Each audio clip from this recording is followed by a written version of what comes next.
What is up, you guys? Thank you so much for joining us. This is Miguel Antonio Barragan, aka Fight Fiend Migs, joined as always by my co-host Andrew. Don't get it twisted, Lapache, and this is the Mad Boxing Show, or Mad Boxing for short. Thank you once more for joining us on this lovely Sunday evening, or actually more afternoon at this point, on this very important, monumental, magnanimous, if I can pull words from Don King, UFC Freedom Day. Yes, they are doing this on a Sunday, normally not the kind of day they normally do it on. But of course, it's Trump's birthday, so they're going to go that direction. If it's not already obvious that how political this particular event is, I'm sure it'll be very abundantly clear later on. But yes, on this very unusual UFC Sunday, which will start later on. The reason I'm bringing that up because one of our stories kind of has to do with what we might or might not hear on that particular broadcast. So figured I'd throw that in there. But we as always appreciate you guys tuning in on this Sunday. We're recording this on Sunday afternoon here after some fights because that's going to be part of the topic.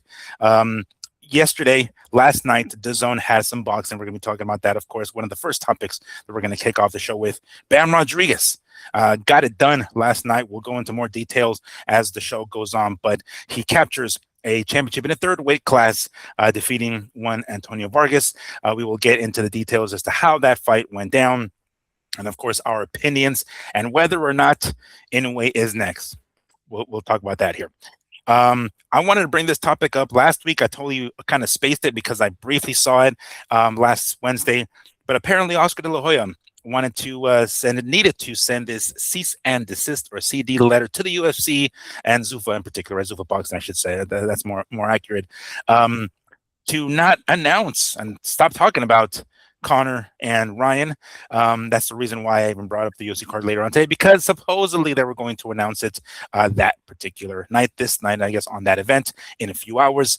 We'll see how that goes, right? I mean, sometimes, usually these cease and desist letters work, right? And it doesn't go on any further, but definitely want to tune in and take a look to see whether or not they are actually going to mention it.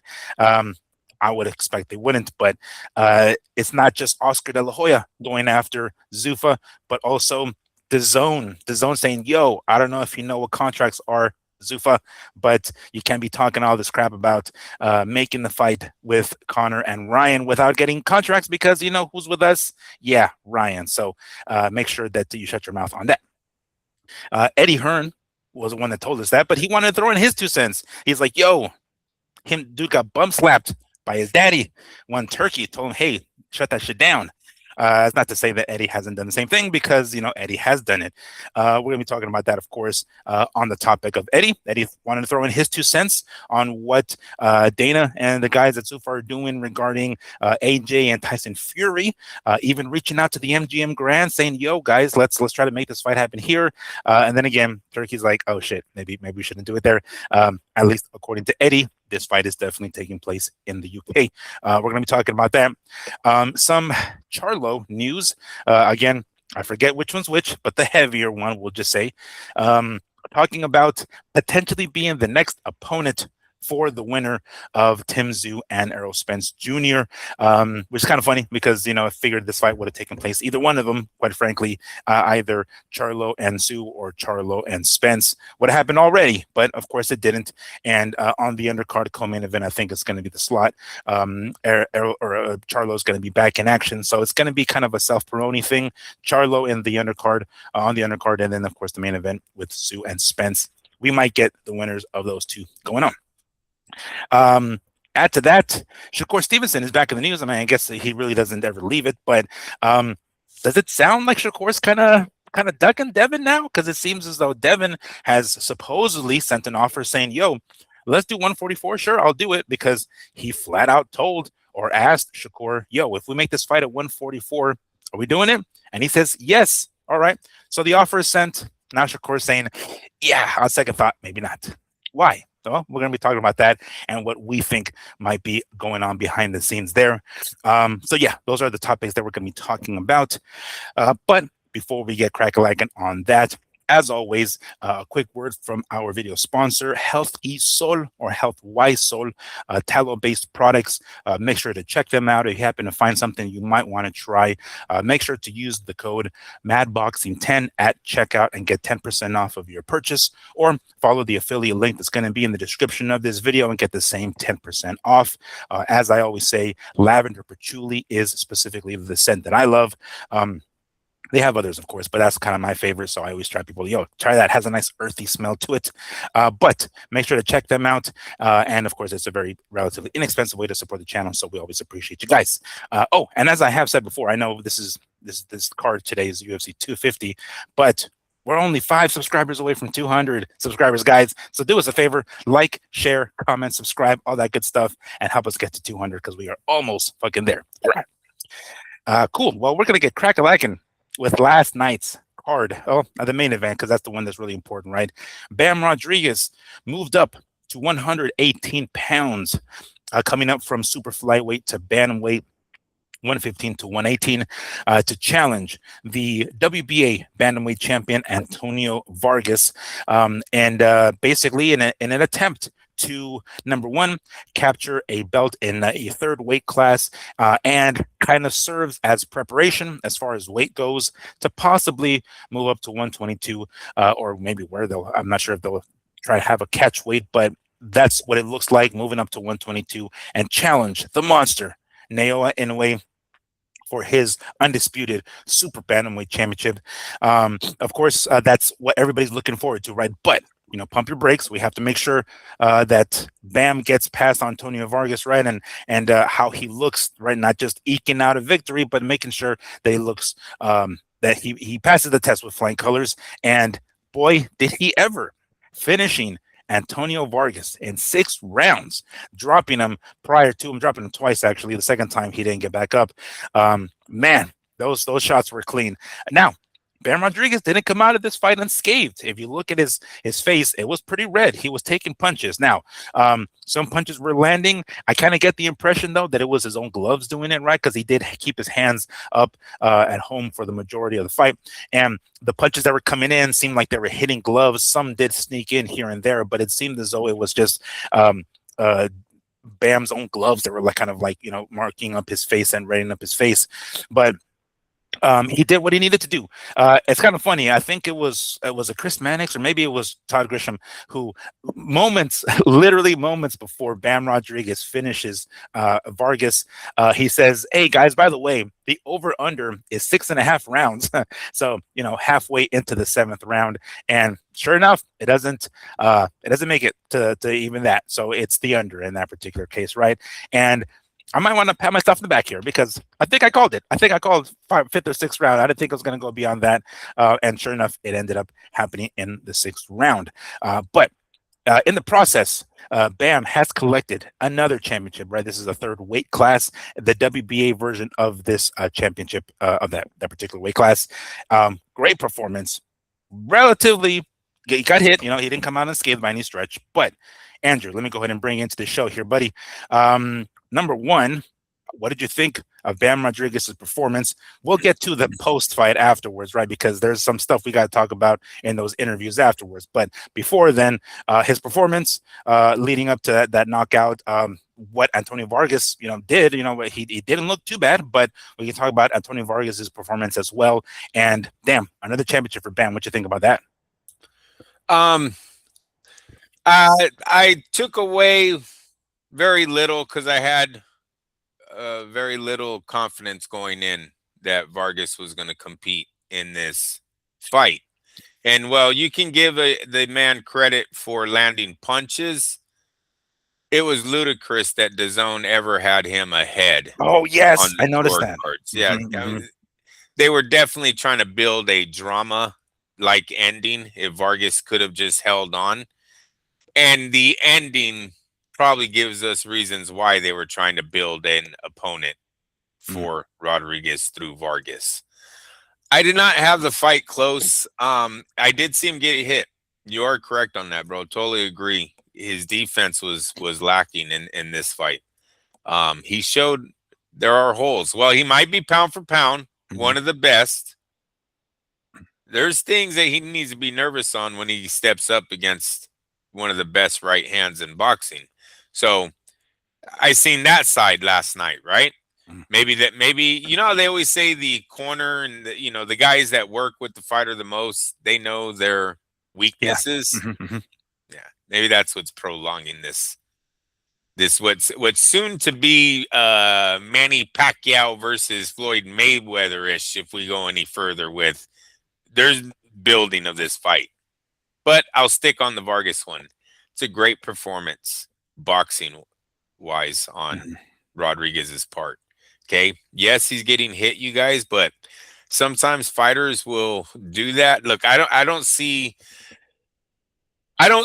Rodriguez doing it all the time, so I don't know if this is something that Vargas exposed or Rodriguez allowed him to get away with because he had him. He was in his breadbasket. He knew he could take his shots. He knew his punches were going to land. Remember that head off the line thing I was talking about? Yeah, the guy didn't do too much of that.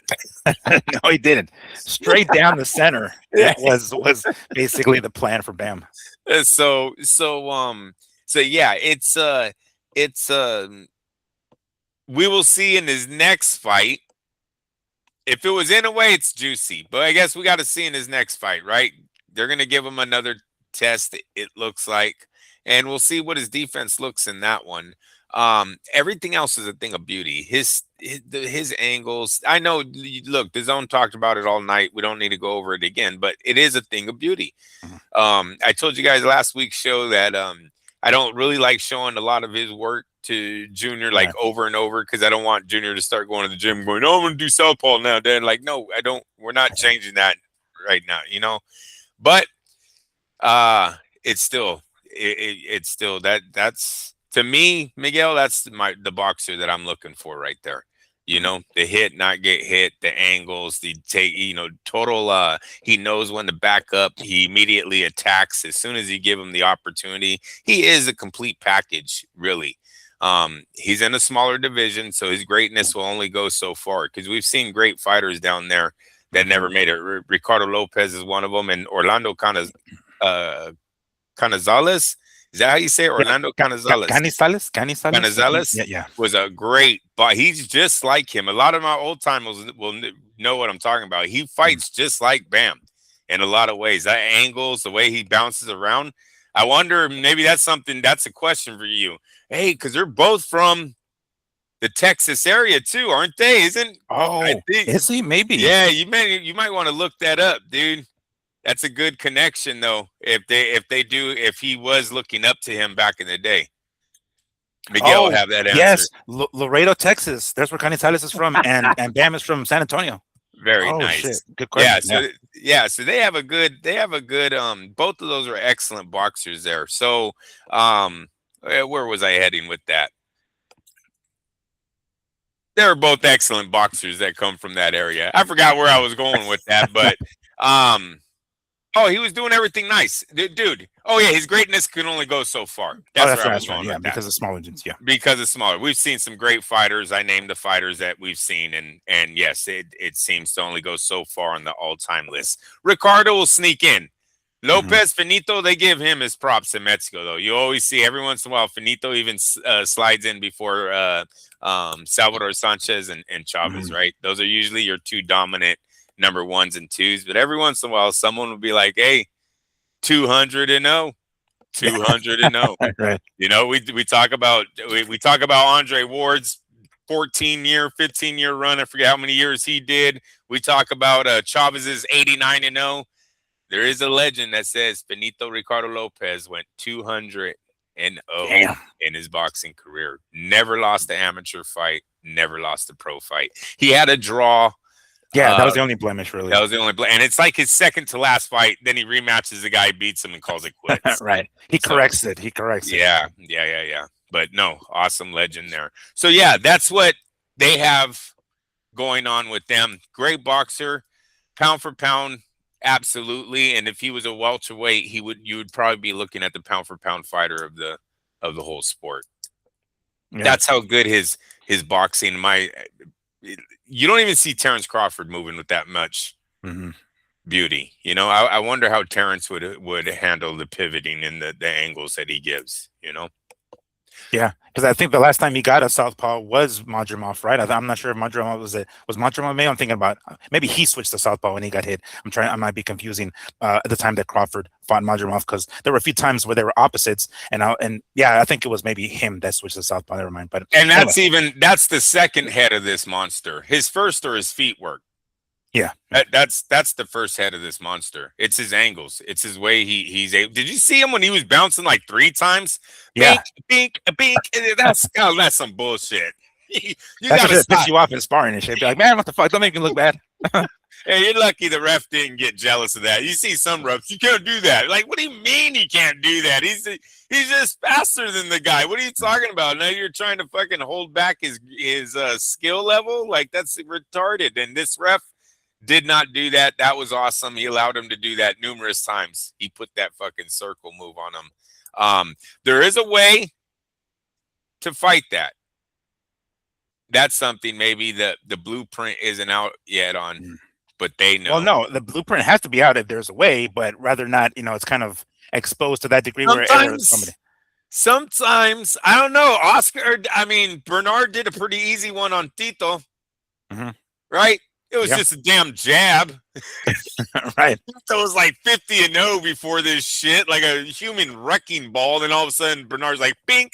Yeah, which Oscar did too, right? It wasn't like Oscar didn't, but it's just those last 3 rounds that are up for debate, right? But it wasn't like Oscar didn't have that fucking game plan of the blueprint. He had it too, but yeah, I'm sure it's there, right? I mean, we can talk about it. What did you think of? Oh, go ahead. No, go ahead. What did I think of what? Of the power, because I mean, yes, granted, his opponent wasn't top notch, right? But he was still moved up and still took out a dude who was bigger, naturally bigger with him. The power, at least in this, it appears as though carried up. It's kind of sort of like Trinidad going up from 154 to 160, right? Taking out William Job. You're like, shit, we didn't realize that the pop would carry up with him.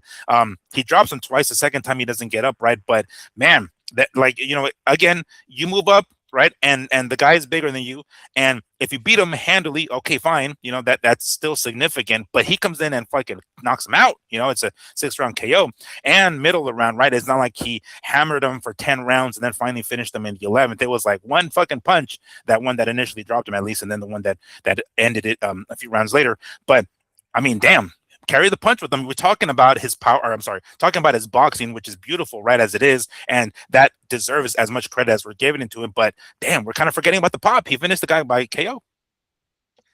Absolutely, and he did it well. Robert Garcia was caught cheating as a trainer and stacking the hand wraps. Right. That needed to rewrap it twice. What did Robert do? Be like, oh, okay, you need me to add more? Is that what you're saying? Okay, let's rewrap it. Let's add some fucking more. Why not? Hey, Robert, though, you gotta be quiet when you can't throw other people under the bus. He was like, "Hey, what are you talking about? I did this with the last 3 guys." They're like, he goes, "Well, it must have been wrong." The commissioner goes, "Well, who is the commissioner?" Robert Garcia goes, "Yeah," he goes, "He's getting fired." Right. Just threw someone under the bus, man. He's like, I'm going down in the flames. Like, fuck this. Everybody else, if they're not gonna let me wrap my guy's hands like this, I'm throwing everybody under the bus. Hey, if they don't fire that other commissioner, you'd be like, I remember what you did. Oh yeah, remember that one night? Yeah. Why's that guy be like behind the camera like that? Don't fucking like shit. He's over here like texting, like, yeah, that was fine. Not even paying attention to the raps. And he's like, oh gosh, buddy. Yeah, so so it's good that Bam went out there and still got his knockout, didn't hurt his hand, as far as we know, right? Because it's all bad if he doesn't get the power that we've seen recently, or he goes out there and breaks his hand night 1 without his special hand wrap, then we got a problem. So none of that happened. All good. We know Robert's a straight up guy. That was all that was some kind of misunderstanding. I believe it's going to be through the commission and Robert's understanding of the rule book. I don't think the guy goes against the rules, right? Bends them, possibly, but probably didn't go against anything that he hasn't done out there a million times and never had a problem with it. So, and that's what he was kind of saying. The guys he threw under the bus were just of that night, but I'm sure he's been out there many other times where this hand wrapping thing was never an issue. So every once in a while you get those security guards, right? Not to say that a commissioner is just a security guard, but you know, same ballpark. Right. He gets a badge. He looks like a security guard. What else can you say? It's like, yeah, just go ahead and sign it off. You're just put your initials on the. As soon as they say, Miguel, I need your license. Yeah, because you know I take care of this whole building. As soon as you hear that, Miguel, you know it's going to be a long one. Here we go. Background check needed for this motherfucker right here. Yeah, right. Like, when's the last time we did a drug test on that guy? Yeah, put him on. Go ahead. Like, hey, skip off some of your hair, please. Sir, I'm going to the 3rd floor for 1 hour. Yeah, it don't matter. I take care of this whole building. You see? Oh my right. God. I mean, temporary. Oh boy. We talked about we talked about Bam getting hit, right? He did get hit, so it isn't like he didn't came out of this clean. There's one thing that he said, and maybe I had missed it in previous fights, but he doesn't study his fighters, and so does neither does Robert Garcia, saying like, yo, I didn't. They asked him like, what did you see in some of his fights, and he's like, I don't really study him. I just go in there and I figure him out right then and there. I feel what he throws back at me, and I kind of figure something out right then and there.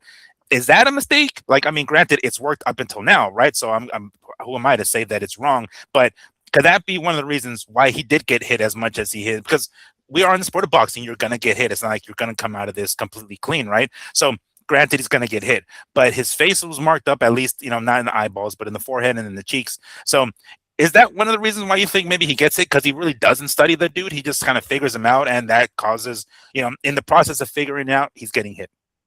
Absolutely. And what's wrong with that is he's moving up in weight. He's not going to be able to keep that same game plan, right? These guys are bigger. They're taking more punches, and their punches deliver more power. So he might be feeling the effects while you're trying to figure out the matrix, as one ESPN used to always love saying. All of a sudden you're finding yourself with more face damage than you ever had before, because the dude's heavier. He's bigger than you've ever faced before. So that's not a good game plan, I guess, is what I'm trying to say moving forward. You would think that Robert and the other trainers are studying film, at least bringing some kind of game plan that relates to the fighters they're about to face, you know, find a weakness or an advantage in the style, something like that. And then they're kind of giving it to Rodriguez without him even knowing it, right? He's just like, yeah, I'm so smart. I'm just kidding, Rodriguez. I'm just fucking playing with you. You are a genius. Like, I'm so clever. I'm so clever. I just figure it out on the fly. His coaches are like, this motherfucker. We get no credit, huh? No credit. Right. Yeah, it's all you, buddy. It's all you in there. It's like, oh yeah, I had that guy figured out from the beginning. Sure you did. Your face looks like it too. But ultimately got himself a championship in the 3rd weight class, 118 pounds. And here is where the second part of the story comes in. Clearly, you can hear it at the post-fight interview inside the ring. Chris Mannix wanted that soundbite, you know, and I asked you this on the Wednesday show. It's time, right? I mean, I guess maybe again, maybe not them, but the question that I posed back on Wednesday was, all right, if as long as Bam gets the win and in great fashion, which he ultimately does, it's not like he eked out a decision or just decided to get rounds in there to get used to it. No, he went out and took the motherfucker out. Looked very impressive. Should he call out anyway? For sure. And you said, yeah, yo, it's time, yo. Well, we didn't get that. It was very lukewarm, like, yeah, whatever, my team. Like, bro, when you go back to the team, it's almost like we're getting the runaround. We go back to them, oh, well, whatever, you know, whatever he wants. It's like, yeah, somebody's got to make a decision here. Clearly, if they're just passing the buck, is that isn't going to be the next fight. But please, sound off on how, you know, we were talking about it through text, but how he dropped the ball last night, at least at that part.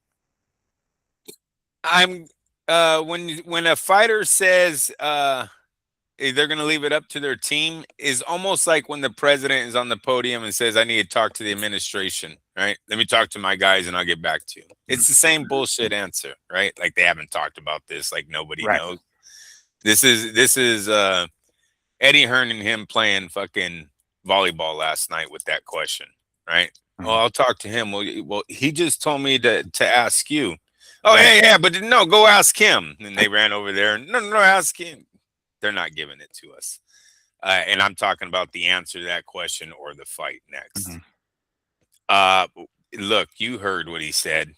Turki can add some zeros to the offer. That's kind of what I heard from Eddie Hearn, because he said basically they have more things to do. Oh, he's very young. Oh, you guys, whenever you hear the promoter drop the age of his fighter, that definitely means I have a clock and we're on the positive side of it, and we can sit here all day until Inoue gets 36 years old. Because Inoue will probably still only be fighting majority of his fights in Japan against guys that are ranked, and he'll be making money over there until some superstar from America is ready to go over there and challenge him. They're going to Mayweather Pacquiao the shit out of this thing. Now, hopefully Inoue doesn't turn into Pacquiao and start getting knocked out before he's ready to fight Rodriguez. We haven't seen him on any kind of downslide so far. We've seen him dropped. We know he probably maxed out on his weight gain, right? In a way I'm talking about. But he hasn't looked bad, in my opinion, technically, where I'm like, oh, he barely got through tonight. Look slow, look a little like age is getting up to him. I haven't seen that in a way, so they're fine right now. That's what Eddie Hearn and them are seeing. They're going to try to Pacquiao the shit out of this thing.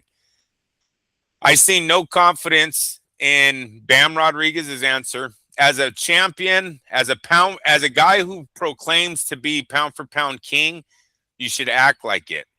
That's taking on the best challenge that's in front of you. There's only one guy that the boxing world really wants to see you fight now. There's only one guy that's going to make you the biggest money any little man down there has ever fought for. That's what they're up against right now. I truly do think this fight will break that record because of the fan base that he carries in America, the power that they're going to have over here with that pay-per-view. And then because soon, dude, DAZN has to be a package that they're now selling back to closed circuit venues. They have everybody, right? I can't see how their pay-per-views aren't getting at least looked at by bars that know boxing. So, and they just got Boxer, by the way. FYI, like I don't know if you guys heard recently, right? But this promoter, this another English promoter thing, Boxer, like with 2 X's, they just signed a deal with DAZN. So holy hell, really PBC is the only one that they don't have, but they're gonna eventually probably have no choice but to in the very near future sign with DAZN as well. Right. And already working with them. So yeah. So that fight has all that potential. They're not looking at it right now. His answer was not confident. In my opinion, nobody's answer was. The only person whose answer was more definitive was Robert Garcia. And what did he say? He would have much rather fight this dude Christian Chispa Medina, who was I believe the WBO champion at 118 to unify. He was okay. He was like, no, if it was up to me, and he kind of sort of hinted at actually being up to him. I'm more disappointed in the pound for pound guy. Oh, I see. Not being confident. The promoter should not be confident. His guy's got to move up in weight again. Most likely has to go to Japan to fight this guy. This guy is a monster, and this guy possesses the skill that can defeat the angles of one Bam Rodriguez. So, yeah, if I'm Eddie Hearn, I don't want him going up there. I'd rather be him down here. We'll make a bunch of these fights in Texas, sell out the house, tell everyone we're going to Inoue, and just keep making money. No, it's the champ, man. Now you're here to prove shit. Yeah, I get what you're saying. For Eddie, it just, I guess this naturally, right? He just had, like, you can see the dollar signs in his fucking eyes. You know what I'm saying? That's his thing. It's like, yeah, maybe he won't be as confident as guy. He sounded confident. He's like, oh, and nobody's beating Bam, by the way. Right. So he said that flat out, right? So he's got the confidence in there, but he's seeing the dollar signs like a motherfucker. So really, it's, I think he's okay with him taking that risk and moving up yet again, because he said it right off the bat, like, nobody beating this dude top 10. He even threw in the, he said we have made it, or I think maybe he might have said I don't remember, but basically taking credit for making one of the biggest fights in history, talking about Fury and AJ, which we'll talk about in a little bit. He's like, or I think he said I forget which one, but point is, he's saying that was under his tutelage.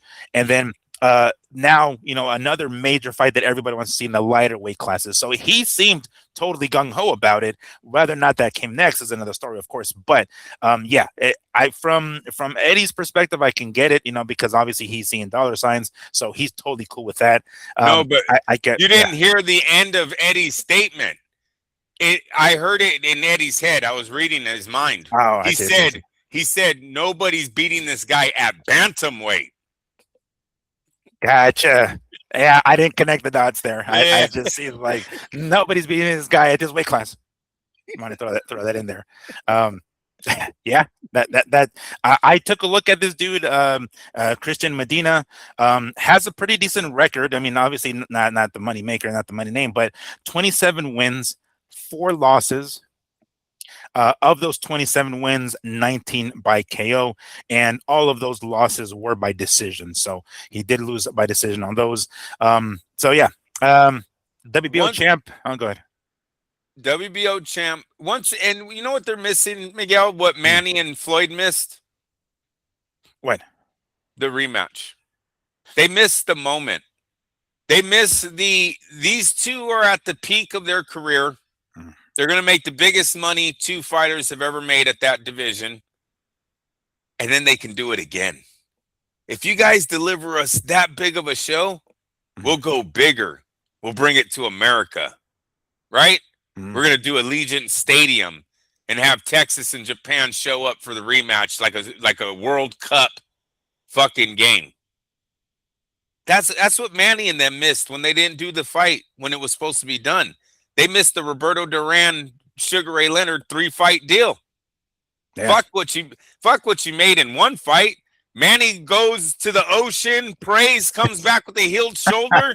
Magically, right? He's like, yeah, okay. You know what that rematch is gonna be? Fire. Yeah.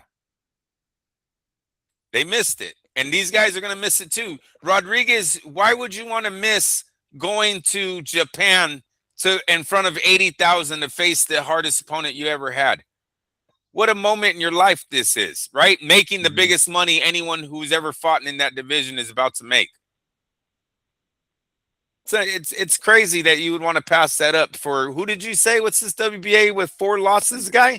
WBO, Christian Medina. WBA just gives away so many titles nowadays. Right. He's like, who's that WBA and recess champ or something, right? Yeah, the Emeritus. Just throw some other verb up in there, but yeah, that guy. Yes. Unify. I mean, I kind of get what they're trying to say. Get used to the weight class, collect more hardware in the process, and maybe that looks oohs and ahs on the poster, maybe. But I mean, I don't think anybody really wants to see that. It looked from the sounds of things, and if at least Robert Garcia gets his way, that's what we're gonna do. And he, I think during the afterwards when Garcia was up there with Mannix and Mora.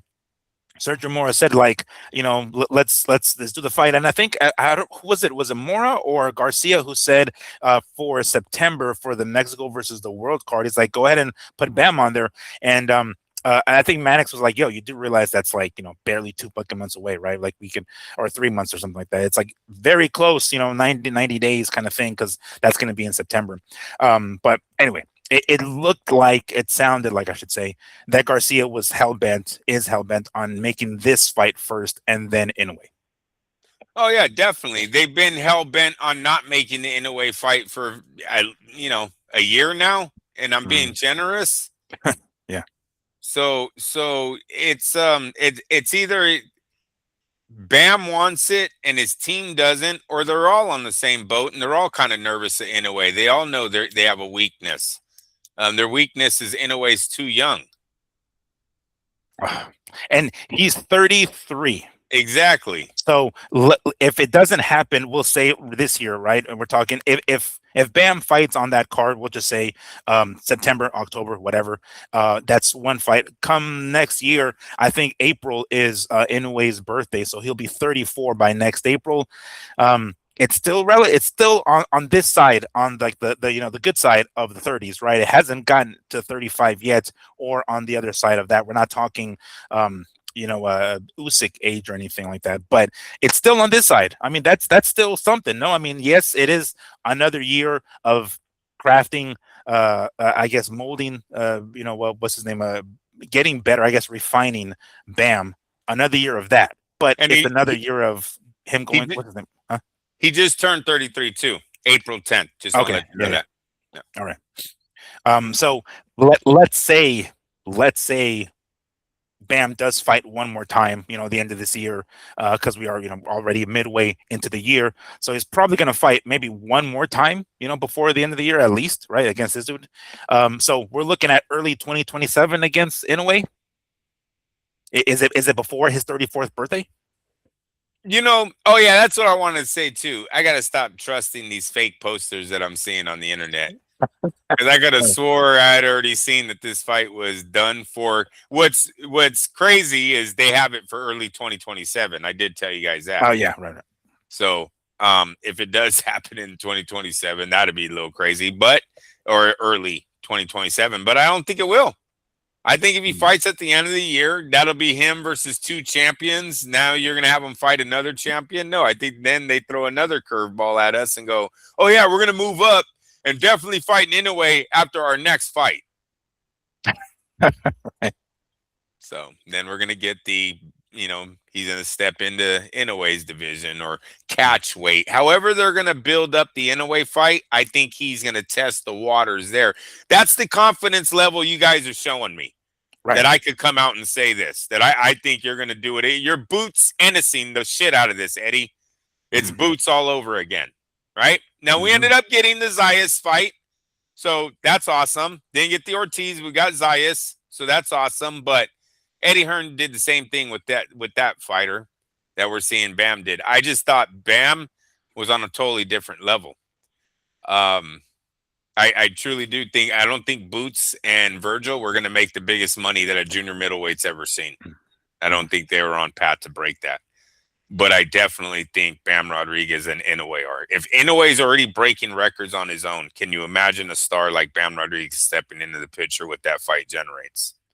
Yeah, especially after what his last fight with Nakatani, that supposedly was like the biggest Japanese fight ever, right? Like it filled up that fucking stadium and did God knows how much as far as like views and attendance and stuff like that, right? So he's riding high right now, right?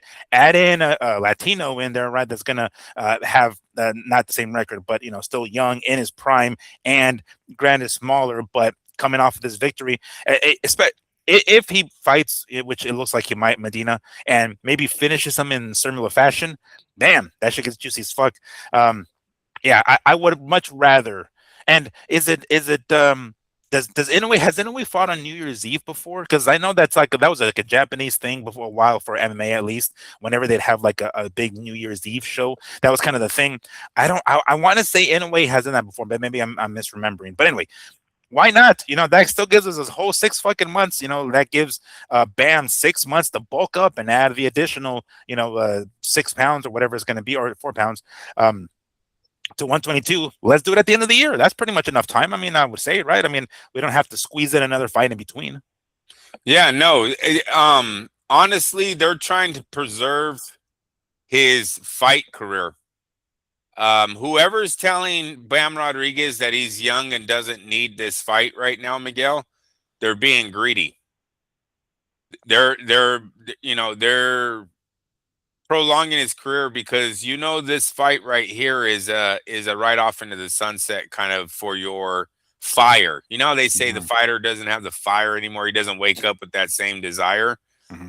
If Bam was to come out of this the richest bantamweight of all time, and the guy that beat Inoue twice, he's sort of like, what other thrill are you going to give this man? Oh, you got to move up again. He's gonna be like, right?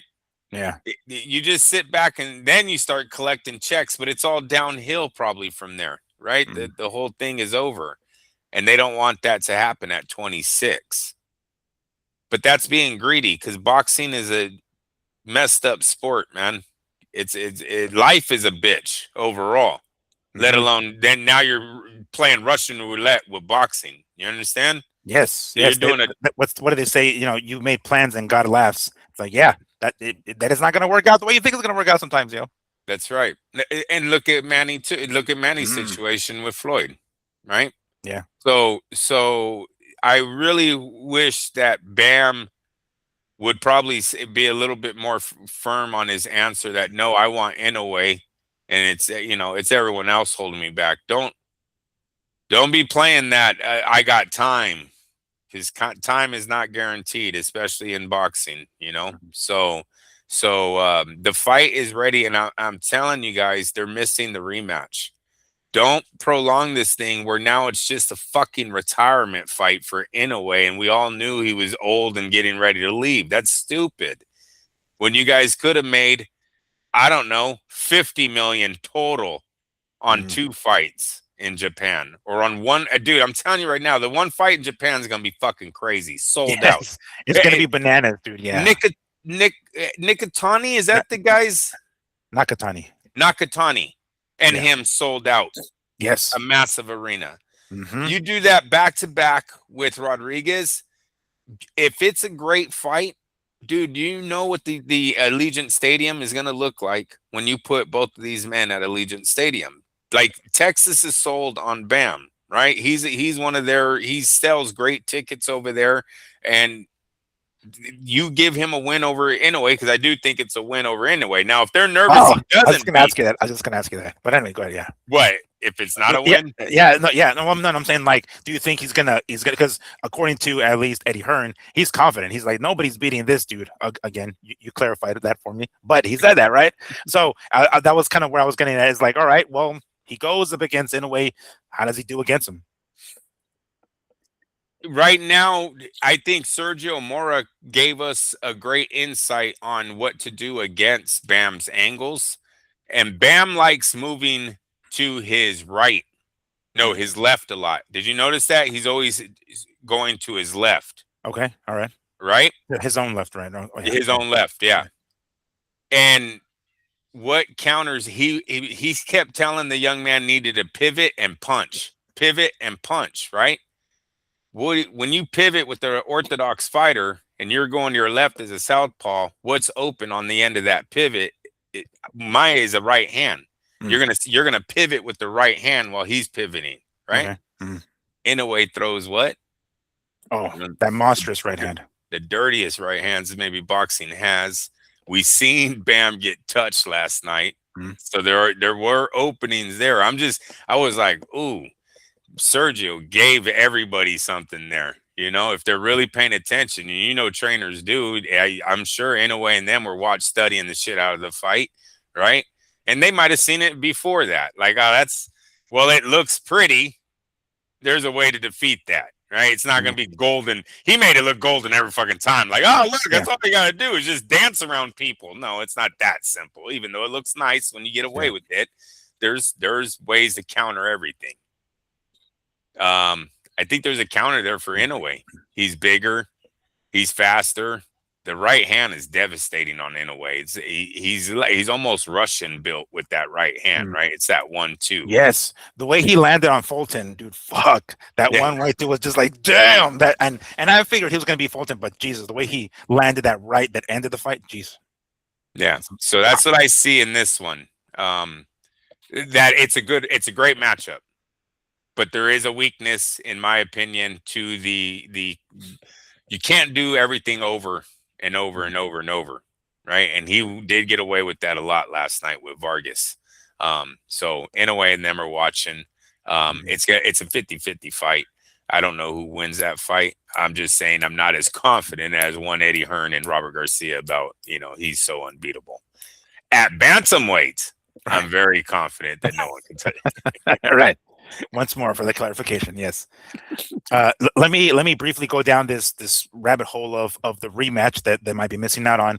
All right, go to Japan, do the fight there, win, lose, or draw. Do the rematch in the U.S. San Antonio, Vegas. You did say Allegiant, but should we? Is it a Vegas fight? I mean, I think Top Rank has brought Inoue to Vegas a couple of times and in smaller venues because it didn't. I'm not remember the venues right offhand, but it wasn't like a fucking commercial success because he's not that kind of star over here.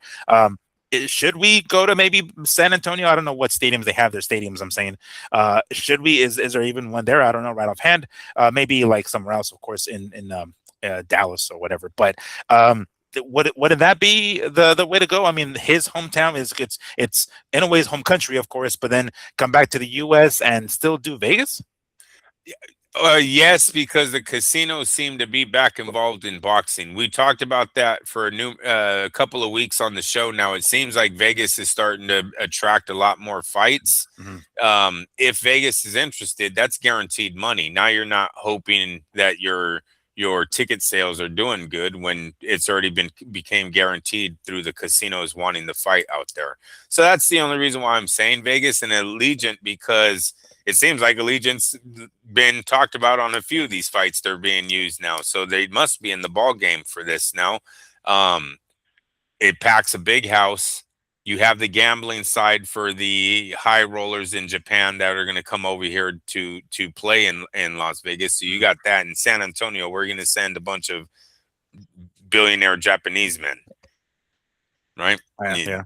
So yeah, at least they have of that going for them in Vegas. And I just think the fight is Vegas, tailor-made for Vegas. I mean, you have two countries showing up. Mexicans have always been prone to going to Las Vegas, right? They're no strangers out there.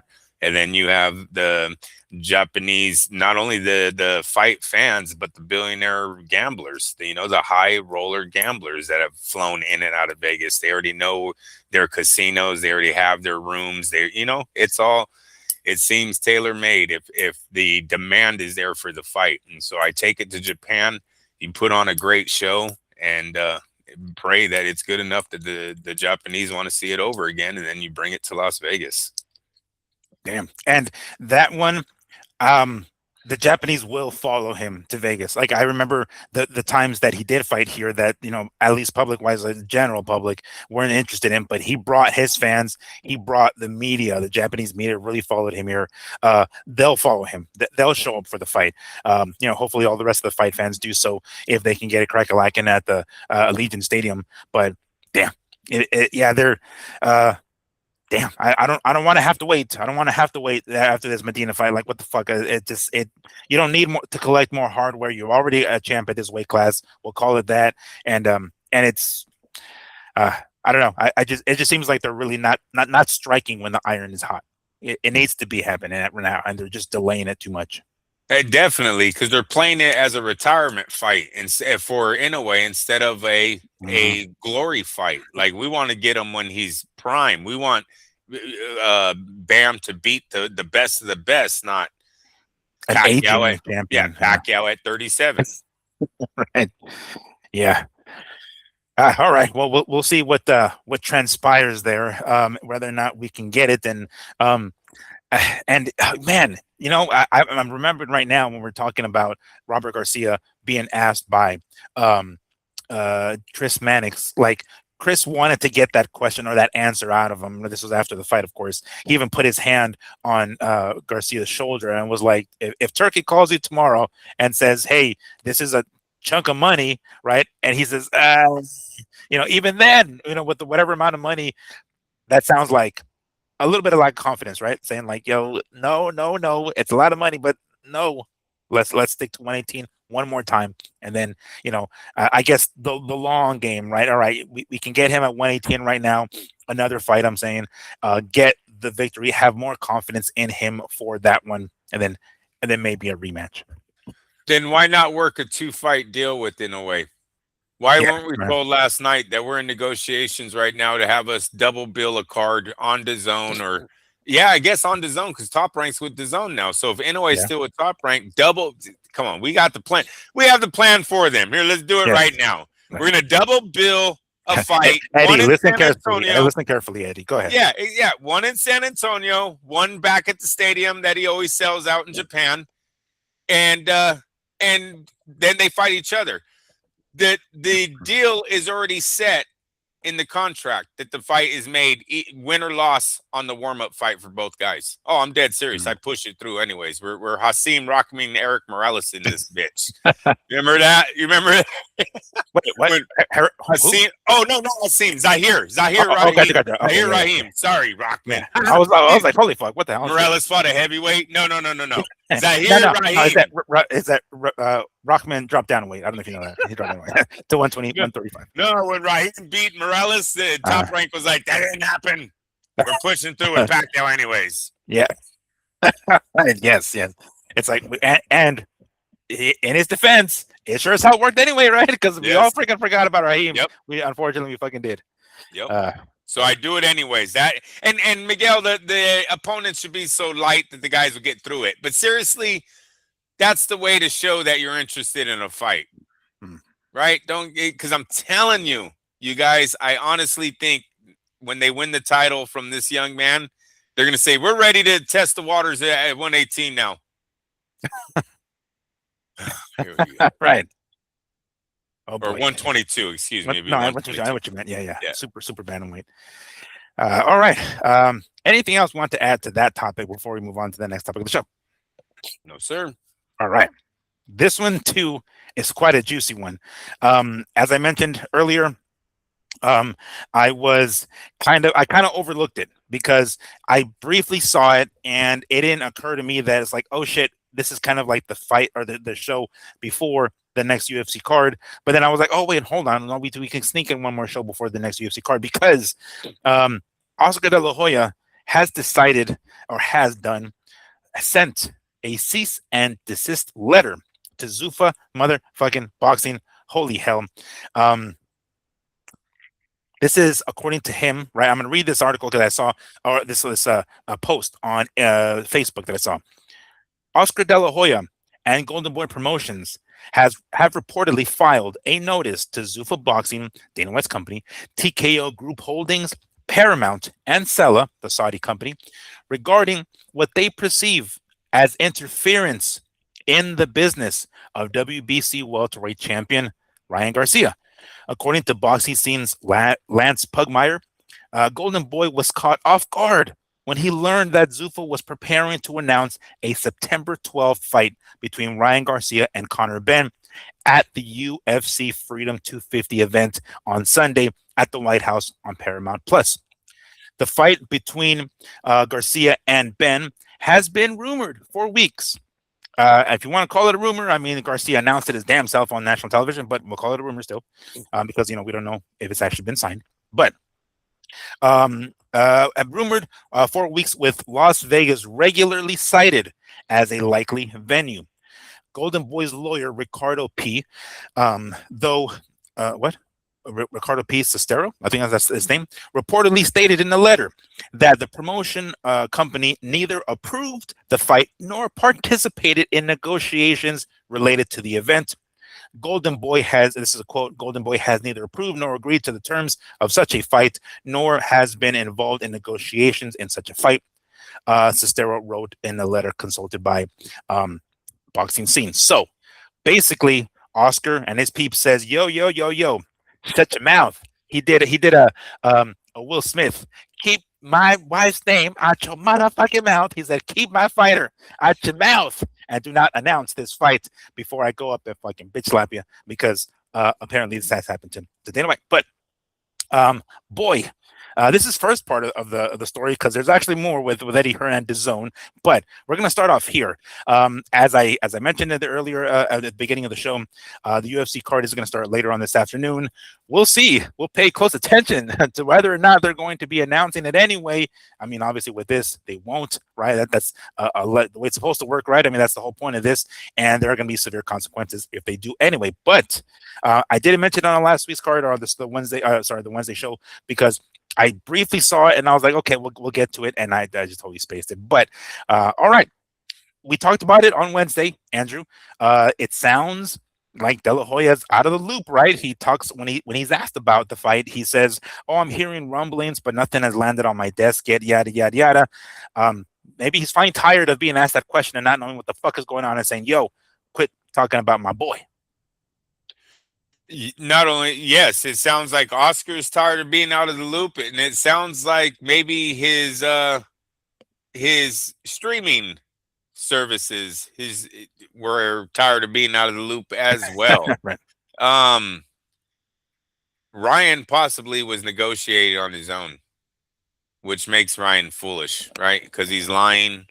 He's only going to look bad if this fight doesn't get made now.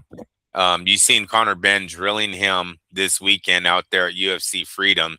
Conor Ben was doing interviews out there, and he's basically saying, "I've already signed the contract." That whole thing. Go tell he. Did you see it? Where he's all he throws a little Spanish out there to the guys, and then he tells them basically it's Ryan Garcia holding up the fight. It has nothing to do with him. It's true.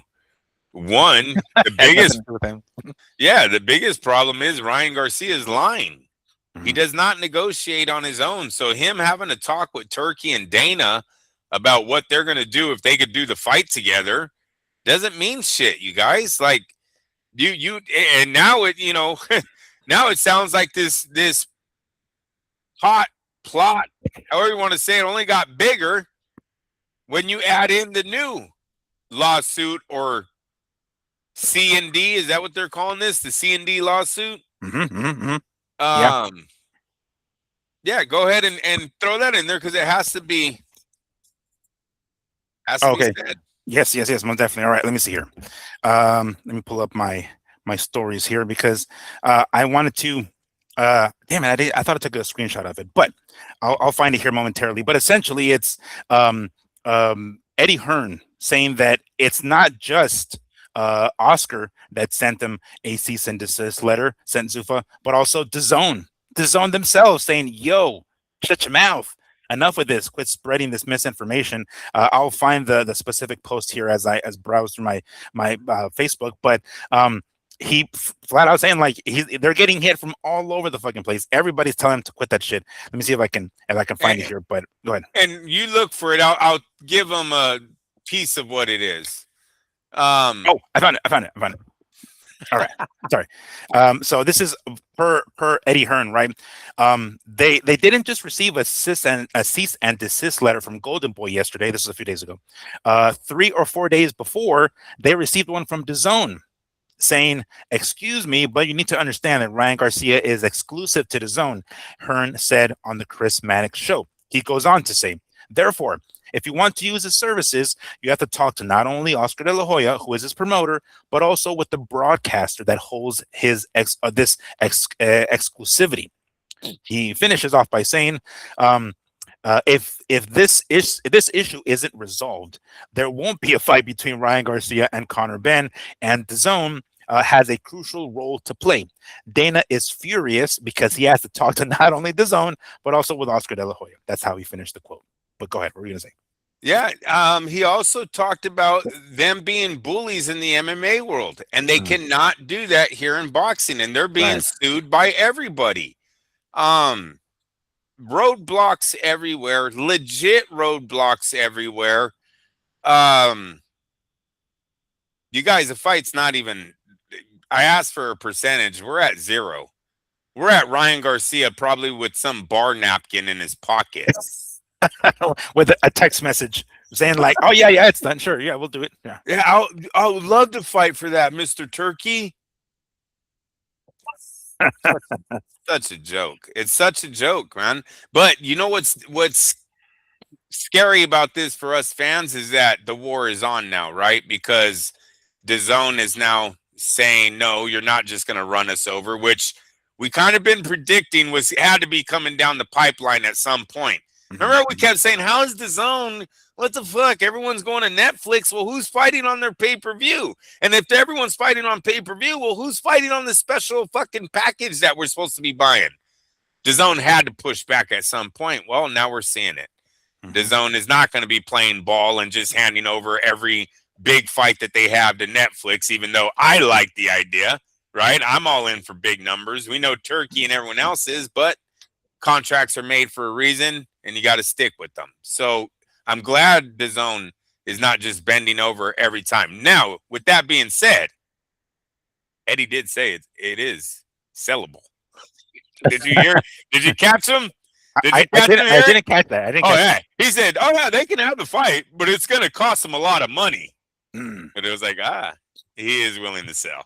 He had to throw in that little disclaimer. It's like, he can't do this unless. Yeah, DAZN was all. You better make it fucking clear that we're ready to sell this fucking fight. No one watches this goddamn sports show. Right. It's like so sucks. Bob can stop calling us fucking dead zone in this bitch. Sell that fucking fight. Get rid of this shit. One of those.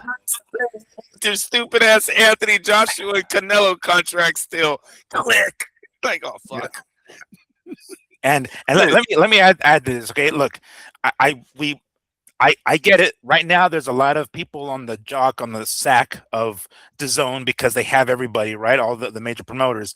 But when you have that misfit boxing card the way they had it earlier, who the fuck wants to see that? Seriously, yo. Like, I see that their selling point on this ultimate package, right? The DAZN package, right? That is get every pay-per-view. They're like, yo, minimum 12 pay-per-views. Oh shit, right?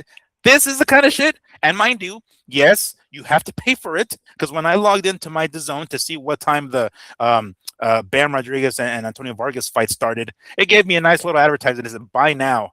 Buy now? I have to pay for this misfit boxing? Hell no, what the hell? I'm not paying for this. Come on now. And it was a crappy ass card. Was that the Fury thing you're talking about? Yes, Tommy Fury. Yeah. All right. He ends up beating that bodybuilder, whatever, by decision. He doesn't even fucking finish the guy. The guy is big, so maybe he could take a punch, we'll see. But we are talking about Tommy Fury here. That's kind of like the lesser known Fury, right? And not really the pedigree boxing, more like the damn 90-Day Fiance, whatever the fuck he's been on. I forget what the reality show he's on. He is the GOAT of celebrity boxing, bro. Yeah. Don't ever forget that he's the one that held it down for us against Jake Paul, dude. Yes. Oh, my doubts, bro.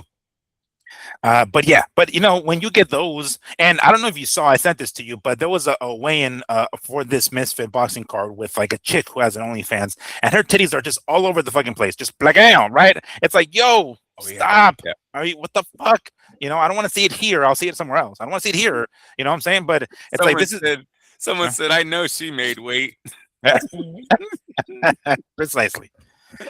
So regardless of what that scale said, like, oh, we're gonna have her on the card, whatever that scale says. But they try to sell us on this, minimum 12 pay-per-views a year with this ultimate package. But those are the pay-per-views we're getting. Come on, guys. Let's not. If I can channel my inner Triple G, like, come on, guys, come on. But yes, I get it. DAZN had eventually step up, right, and be like, yo, enough with these fights being over there. They had to speak up, and sure enough, they finally did here. So they too sent a cease and desist letter to Zuffa Boxing, or Zuffa, the boys at Zuffa, and we're gonna find out. Rather than they have to, right? That's kind of the thing. Well, go ahead. Yeah. Did you see if all their posts have been pulled? I guess Eddie Hearn is saying that Turki made Dana White pull. Zuffa had to pull all posts about Anthony Joshua and freaking Tyson Fury off of their pages, and that's why Eddie's saying he got him spanked. That's the second part of this. Oh, sorry. Did you want to? No, that's all right. That was going to be the next one, but I'm going to their Instagram account at least. Yeah, they're talking about the 250 card, Berlanga fighting Butler. As far as right now, at least, I'm not showing anything regarding Fury or so. I mean, now, mind you, in their defense, I didn't see when they were initially there, right? Like, at least on the Zuffa card, so on the Zuffa social media pages, I didn't see whether or not they actually advertise it. According to this, they did, so of course I'm going to believe them. But I personally didn't actually see it, and I'm going through their Instagram account at least, and nothing. And Miguel, yes. No, it was all of Dana White saying he was promoting the fight. They had to pull all of that down. All those sound bites that they kept flooding out there about him with those, what he was saying he was promoting. That's what they pulled off. All right. Let me go ahead and read this from Everything Boxing. That's the Instagram, or not the Twitter or X, whatever. Quote, Dana White got his bum slapped over AJ Fury comments. All right. Eddie Hearn, this is a quote from Eddie Hearn. Zuffa got told to remove all their posts regarding what Dana White said at the press conference about AJ and Fury. As soon as he made those, I went to Turkey, I being Eddie Hearn, goes to Turkey and said, what the fuck is this guy talking about? He said, don't worry about it. Next thing, the team said they've taken down all of those posts, and he got bum slapped again. That's what Eddie Hearn is saying here. So, Andrew, you had quite the analogy, the metaphor for what we saw transpire here. Please let us know specifically before we got on the show. You told me this, how this looks to us. Well, I feel for Turkey, Miguel, as a father of two boys. I know exactly what he's going through right now, right? Like constantly telling on each other, tearing up if you don't discipline the other one like you disciplined him, So, I mean, come on, Turkey, Eddie running to the media like, see, Turkey made him remove all of his posts. That was so my son's. It really was. I know what Turkey's going through right now. Yes, don't worry. I'll talk to him. Did you call your brother dumb in front of everybody? Don't you do that at school? That's your little brother, Dana, or maybe it's Eddie. But you know what I'm saying? Then it just has that dad feeling, dude. Mm-hmm. Turkey's still daddy. So, well, it's sort of a flex for Eddie. Come on, Eddie. This, what kind of flex this is Eddie turning to Dana and being like, "Ooh, I got you to remove that damn thing off." Oh, he's like, Turkey, Daddy, look. He's posting something about the fight, and then Turkey's like, Dana, what did I tell you about jumping the gun? It's like, okay, Dad, okay, and then Dana turns over to Eddie like, yeah, my siblings will bring a checklist home, dude. They're dead. Oh yeah, he did this. Nothing. You're not gonna do it. Oh, okay. Well, then check this one out. Then it's like, you guys, wait. Everyone, stop, chill. Oh yeah, no, Turkey's doing a lot of that. Oh boy. Like now shake hands. Hug it out and make sure that you guys are on peaceful terms. And that's not the only thing. That's not the only thing that Eddie Hearn has been in the news for, at least this week here. This is something else having to do with AJ and Fury. Let me go ahead and read another quote from the same Twitter account, Everything Boxing.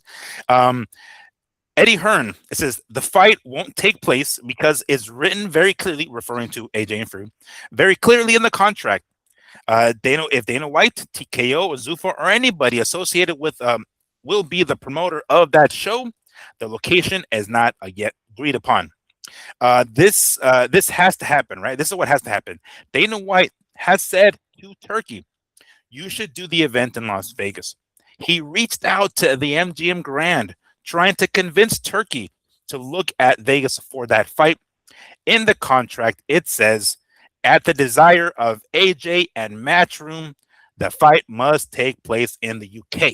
So, 2 points of tattletaling, I guess, for fucking Eddie Hearn here, right? He got it right. He turned to Dana one more time and said, and it's like, that's the fuck you get, fool, right? And you can imagine Dana White's pink face, like, oh, this motherfucker, right, pissing me off one more time. But man, all right, tattletaling once more, saying like, no, we're gonna have the fight in the UK, right, Daddy, yes, Eddie, Eddie.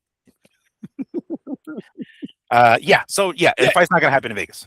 And it doesn't belong in Vegas. We all know that. So, I mean, while it was Eddie snitching, I don't think anyone with the right business mind would ever have been like, yeah, Vegas over the UK especially when the UK have been responding the way they have for all their fights. Mm-hmm.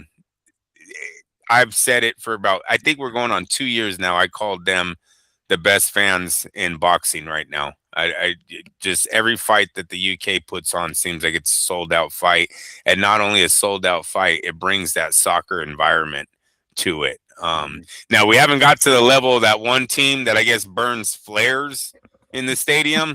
I love those guys. Those guys are fucking awesome. Did you see and then they throw them into the field? Yeah, exactly. Dude, the other day they all lit up their village. It's a fucking badass video. Like, it starts off with red bottle rockets that explode in the air, and then like all the fucking people start doing flares off of their roofs, and the whole thing goes red. It's toxic as shit.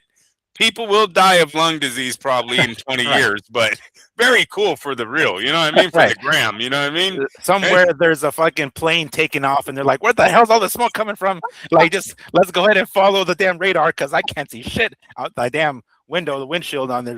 Somewhere in that little village, a little airstrip there, there's some little train or some air private jet is like, like, why the fuck is all this extra smog that's going into my damn engine? Yeah. That's happening, and it is World Cup season, right? I mean, I'm you know, you're following the World Cup, right? Just a side note here as we talk about this because it is a global event. I did catch Mexico's first game. I caught the U.S.'s first game. They're at because here in the U.S. By the way, one of my earliest memories of ever watching soccer, and I'm not a soccer fan by any stretch, but it's World Cup that comes around every 4 years. It's kind of a big deal globally, at least. So to participate in it, I do it and I watch it anyway. Back in '98, I think it was in France. I forget where it was. But my pops used to work late night or work throughout the day and then come home late. He'd get home and during the summer, mind, of course, because I'd be off of school. He'd come home and he'd wake me up and it's like, well, watch the game. So I'm like, okay, I'll be like tired as fuck, like watching the TV, And I was like 12 or 13 or whatever the hell it was, right? But still, it was cool till I catch that because my dad is a big soccer fan. He watches other leagues, not just the Mexican league. So I can hear in his room, he's got the shit blasting, and he's got a TV in the garage too. But he can only be there for so long because the sun comes down that side and it gets super hot in there. But anyway, point is, I caught the first game for the U.S. that won, right? And Mexico won. All right, cool. We're on the right track. Let's see how much further this goes. And then I think Brazil tied and everything like that. But that was just a brief recap. But Andrew, you following the World Cup, yeah? Definitely. I'm a World Cup fan, not truly a soccer fan, but I do watch the World Cup every time it's here. So yeah, we watched both games as well. I didn't watch the Mexico game, but the wife and kids did. But I was home for the American game, and excellent first game. And that country that we beat, Paraguay. Paraguay. Paraguay. Yeah. Is that who they? Okay, gotcha. That's who we first beat. Yeah, that's right. You're right. They did some fucking big ass wins to get into the World Cup. Did you see how they beat Argentina, Brazil?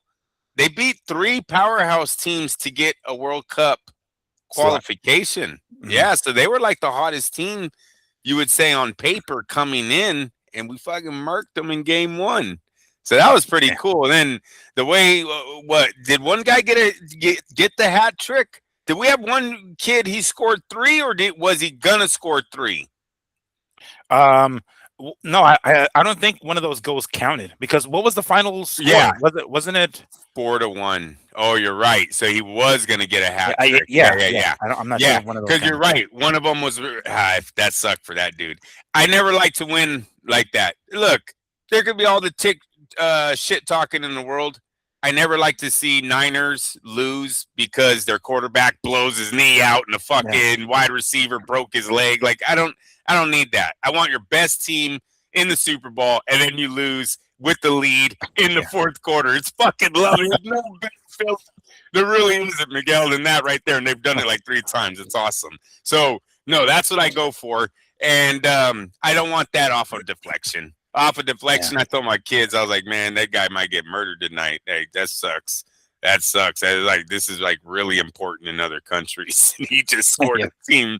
He just scored a point for like today, Germany just murked whoever they were playing 7-1 or what? I was like, oh, that's not looking good. Oh, that's right. It was earlier because they have them at noon and then like later on in the evening, I forget, like 6 or 7 here, at least Pacific Standard Time. Damn, I missed the first one. Oh, I guess the second game will start. Do you think the World Cup will just go on? Fucking who gives a shit? Oh, hell yeah. On? Yeah, right. I mean, they're not going to do the Canelo Kovalev thing and be like, let's wait until the card is over and then start the game. The World Cup thinks they're the Vatican of all sports, bro. So, yeah.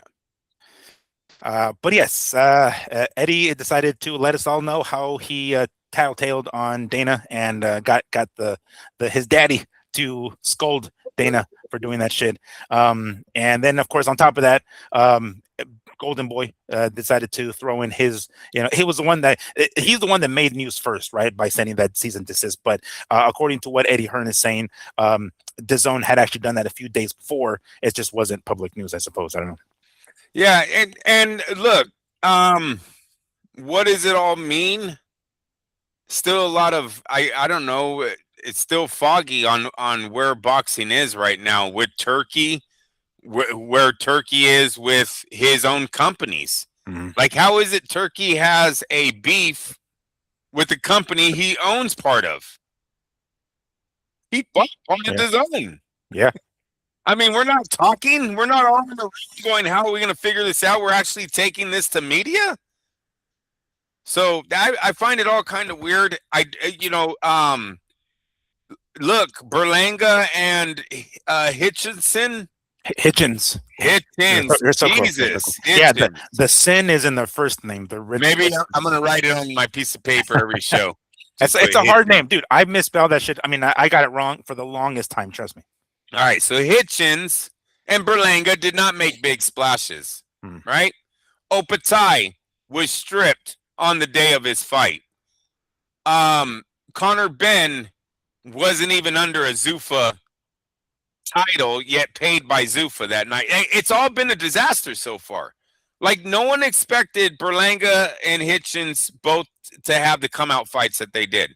Not when they talked the way they talked going in. I thought Berlanga was going for belts. We're collecting more belts, even though he doesn't have one. He said more. And then you have Hitchens. He might have meant belt buckles. Yeah, no, most definitely chains or something like that. Yes, I will agree with him on that. At least he hasn't played his song this week on his page. Let's give Berlanga tired of his own music so far. How much do you want to bet he comes into his own song for his next fight and does the Manny Pacquiao? Labatlo.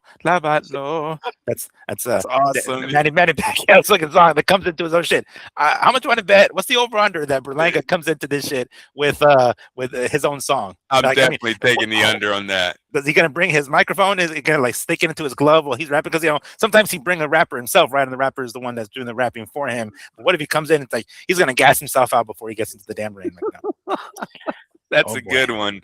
But most definitely did not make big splashes, right? We haven't seen Zuffa put together the type of card that Turki has put together with his boss's money. And I'm talking about what happened in New York. I'm talking about what happened in LA with Bud Crawford and them. I'm talking about Better B versus Bivol, excuse me, a fight all the diehards wanted to see. They said it couldn't be done because financially it just couldn't happen. Turki comes, he makes it happen.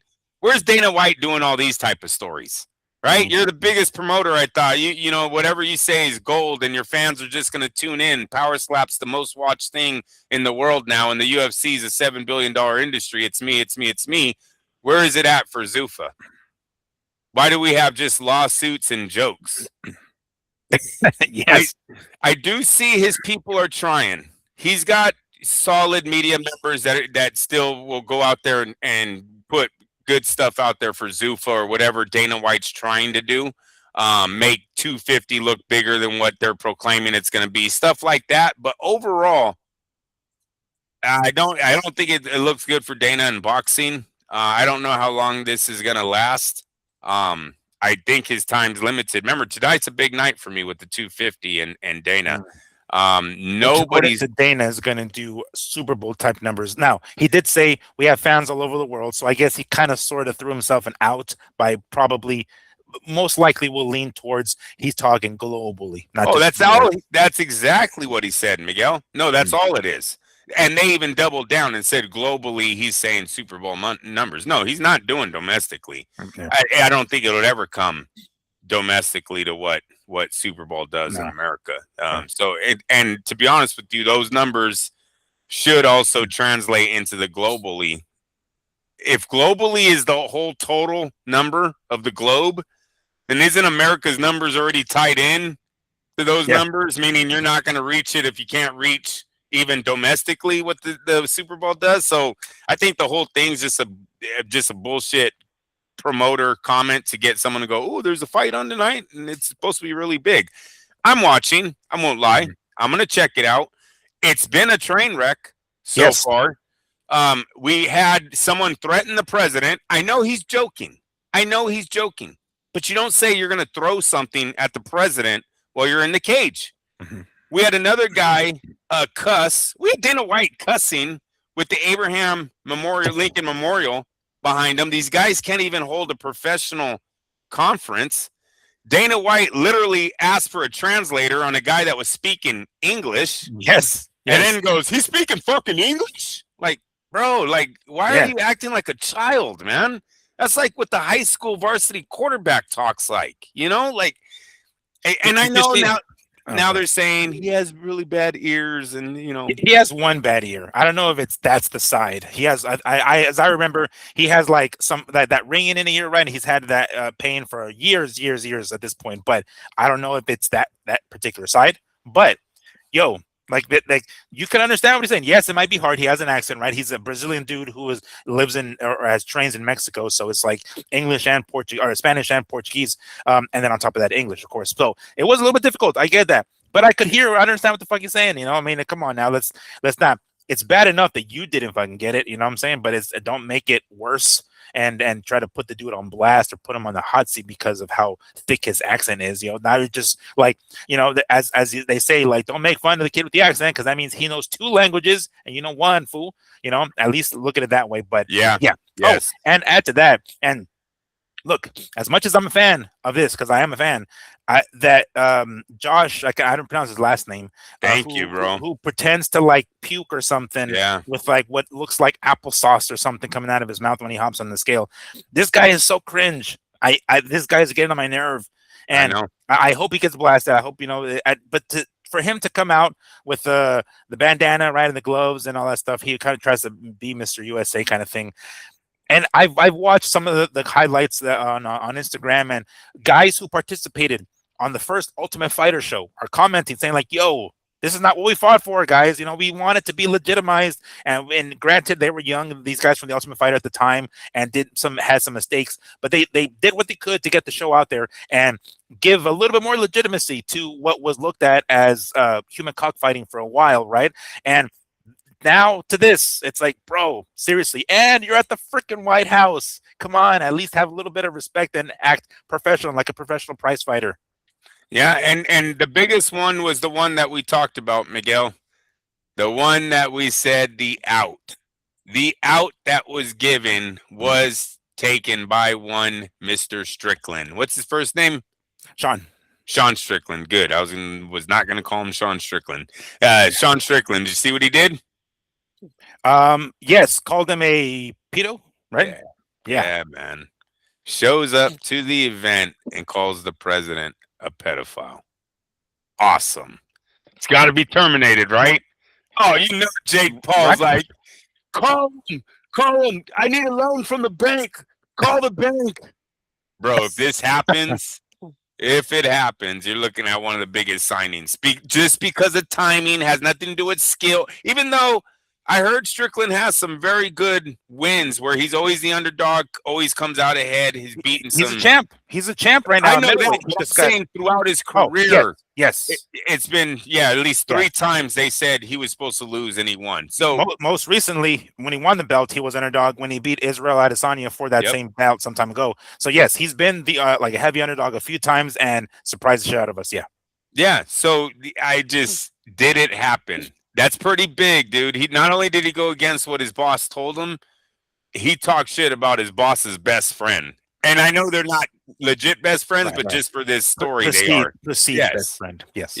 Where he's like, ooh, I was like, oh, damn, Strickland's fired. He's got to be fired. Yeah. If you don't fire him. People have been fired for less stuff than this. Right. Wow. Yeah. And then he started some like little shoving match. I don't know. He's just going. It's been interesting to the point where I will be tuning in to watch it. Yeah. You know, it got me. So let's see if the rest of America shows up. Now, I've seen some good points about it's too late on the East Coast. It's a Sunday, the rain. You know, did you hear about this storm? Now they're saying 30-minute delay. Oh, no. 30-minute delay from the start. Yeah, because they're saying it's already they're having lightning storms 8 miles away, so they need that to stay 8 miles away for so long of a period, or they have 30-minute delays for every time that it strikes within the 8 miles, I guess. and right Wow. now it's raining. So Damn. we'll see Well, how it goes. the prelim card I think has already started. I haven't like checked out to see like what it looks like, but yeah, I mean in a second here I'll refresh Yeah, my try to Instagram see. account and see what's going on, how it looks at least. Well, that's good. Oh, I just came across it right now. You're right. 30-minute delay for every lightning strike. All right. It's going to be 66 degrees out there. Winds 12 miles an hour roughly. But that's the last thing I saw here There you on go. the ESPN's MMA Instagram account. According to the Weather Channel, there will be a 30-minute freeze of the event if there is a lightning strike 8 miles away from the White House. This is 100. There is 100% chance of rain and potential thunderstorms in the forecast. Dana Damn. White said during the press conference on Friday that the fight will go on regardless of weather. Now, I'm going to throw a little bit of MMA history here for you. There was this very, very small, and I'd say small, like impact wise, I guess, as far as like what impact it had with it to the MMA world. But a small organization called King of the Cage back in the day, they used to hang out. They used to have those events in Southern California or the desert, Saboba, where the fuck it was. But anyway, they've had events in the rain, and the canvas was fucking wet, guys. And back then, that was the early days of MMA, so a lot of the fighters wore shoes, wrestling shoes. They were slipping and sliding. It was fucking crazy, dude. Seeing that shit, like they had a canopy over, right? But it still managed because it's Of not like course. rain just drops like this. It drops sideways in all different ways, and it was bananas. It was those coming guys- from, how does Forrest Gump say it? From the right, the left, and sometimes it Yeah. even came from underneath. like. So yeah, I can imagine how crazy they're gonna have to. And mind you, the canvas that they used, the King of the Cage guys, it almost looked like or at least the surface of the canvas was sort of a wrestling mat, so you can kind of mop it down and sort of dry it. This canvas here is like a canvas, like you paint on, and that shit soaks up wetness, right? So there's only so much you can do to dry it out. Man, what for being the biggest show, what a fucking clusterfuck it could potentially be. Yeah. Or dumpster fire in the event. But all right. Anything else we want to add to that before we move on to the next topic? No, sir. All right. So this one came across my feed last week, but because we had plenty to talk about last weekend, it wasn't exactly breaking news. I figured I'll just wait until tonight's show. But as we mentioned, here it is. Jermell Charlo. Thank you. I wanted to make sure I got the right one. Jermell Charlo is in line to face the winner of Tszyu versus Errol Spence Jr. Per Mike Coppinger. Now, there was a post that I saw that Andrew sent me of the potential opponents that Charlo might go up against. Brock Jarvis was one of them. A few other ones, all of them Australian, of course, because he is going to fight on the undercard of the Tszyu and Errol Spence Jr. card. I guess serve as co-main event. They keep saying he's going to be on the card, but I'm assuming somebody of that caliber is going to be the co-main event. But anyway, he's going to find himself in a match against a Australian opponent. None yet. Right? Nobody has announced who exactly is going to be fighting next. But I guess he's in line to face the winner. Now, this is a fight that PBC probably could have been done at the height of their fucking success. But I saw here, this is the funny, because the very first comment on this post, this was on the Inside Ring Show and Ring Magazine, their Instagram account. The very first comment says, Tim, talking about Tszyu, chased that fight 3 years ago when he was undefeated, and he ducked him out. He's talking about Charlo. Now that Tim has some losses, Charlo wants the smoke. I thought it was pretty funny because I guess that's pretty accurate. But yeah, I guess news is Charlo is going to face the winner. Now, maybe this is probably the best way to go about it, because the last time Charlo was set up to face somebody, it was Caleb Plant, as long as Caleb Plant got past Resendez. It didn't turn out that way, right? So he's like, fuck, well, there goes that. And Charlo himself defeated Thomas Lamana. But I guess the best way to do it is like, all right, well, I don't care who fucking wins. I'm facing you guys anyway. Andrew, as long as Charlo gets past his opponent, and of course they're going to give him an underhanded pitch for an opponent, so there's a very high likelihood that he'll get he'll do his part of the bargain and his end of the deal. But who makes more money here, Who would be much more sense? Tszyu and Charlo, or Spence and Charlo? Well, definitely going to be Spence and Charlo. I mean, excuse me, Spence and Tszyu that make more money than either of them fighting Charlo. Right. To me, this is more like a tournament of PBC has-beens, and the winner is going to get a shot at Ortiz or one of the big guys, because of the all of a sudden everyone fighting under DAZN, and possibly Turki not being as open with his checkbook as he once was. Mm-hmm. These guys are going to be given Fundura. They're going to be given Ortiz, Virgil, when he gets back. He's going to be looking for an opponent. And I see Al Heyman lining up one of these guys for a big fight, potentially with Oscar De La Hoya and Ortiz. And he would want that to be Spence or Charlo, because you can do that fight in Texas and double end the deal on the fans. Even though I know Charlo's not originally from Texas, he's been fighting out of there for a while. They still have a PBC stronghold there that will show up for that fight. With Tszyu, you're almost, with Tszyu not having a belt, there's no reason to bring him here to America. And I think all of the 4 champions or whoever's in the sight of PBC to match him up, they're all bigger than Tszyu. Tszyu's not that big unless you take him to Australia. And I don't think Al Heyman's going to want to pay for Fundura's already fought him. So Ortiz to go out there, or Boots if he gets by, whoever wins between Boots and Zayas, like they're all going to be open to fighting the tournament of the has-beens. And let me correct myself here, because I actually got the Charlos confused, as I do regularly. So this is the Charlo that fought Canelo. Not the one that fought Loma. Yeah. I totally thought it was the other one. The one that just fucking fought. Yeah. I thought that was the other one. Yeah, no, it's Jermell, the junior middleweight. The middleweight, the 154. Yes. So thank you. Okay. Thank you. I appreciate that. So yes, hasn't fought since 2023. So we're going on 3 years at this point, right? We're already here at 3 point. I think September was when he fought him. So if whenever July, I think is when Tszyu and Spence are going to fight. I can only imagine if Charlo gets in line here, they won't fight until the end of the year if they can squeeze it in before the end of the year. So it'll be well over 3 years since he's been in the ring. But he, I believe, after a fight, I forget which, but it might have been the rematch between, or not the rematch, sorry, it was the Fundora and Thurman fight. Sean Zettel approached Charlo, recorded him, asking him questions, saying like, "Hey, what you think of the fight, whatever," and he kind of got a little pissed. Charlo kind of got a little mad at him, saying like, "Yo, these guys aren't the top guy. Nobody's beating me. I'm still the man at 154, even though he's been gone for God knows how long." By the way, his last fight was against Canelo, right, in 2023. Before then, he fought where he was the undisputed champion, became the undisputed champion in 2022. So he hasn't fought at 154 since 2022, pretty much. So he's going to come back. I guess he still has the claim to be in the guy lineage, right? He still, I guess, has the claim to that, at least, to being the number 1 dude at 154 pounds, at least lineal wise.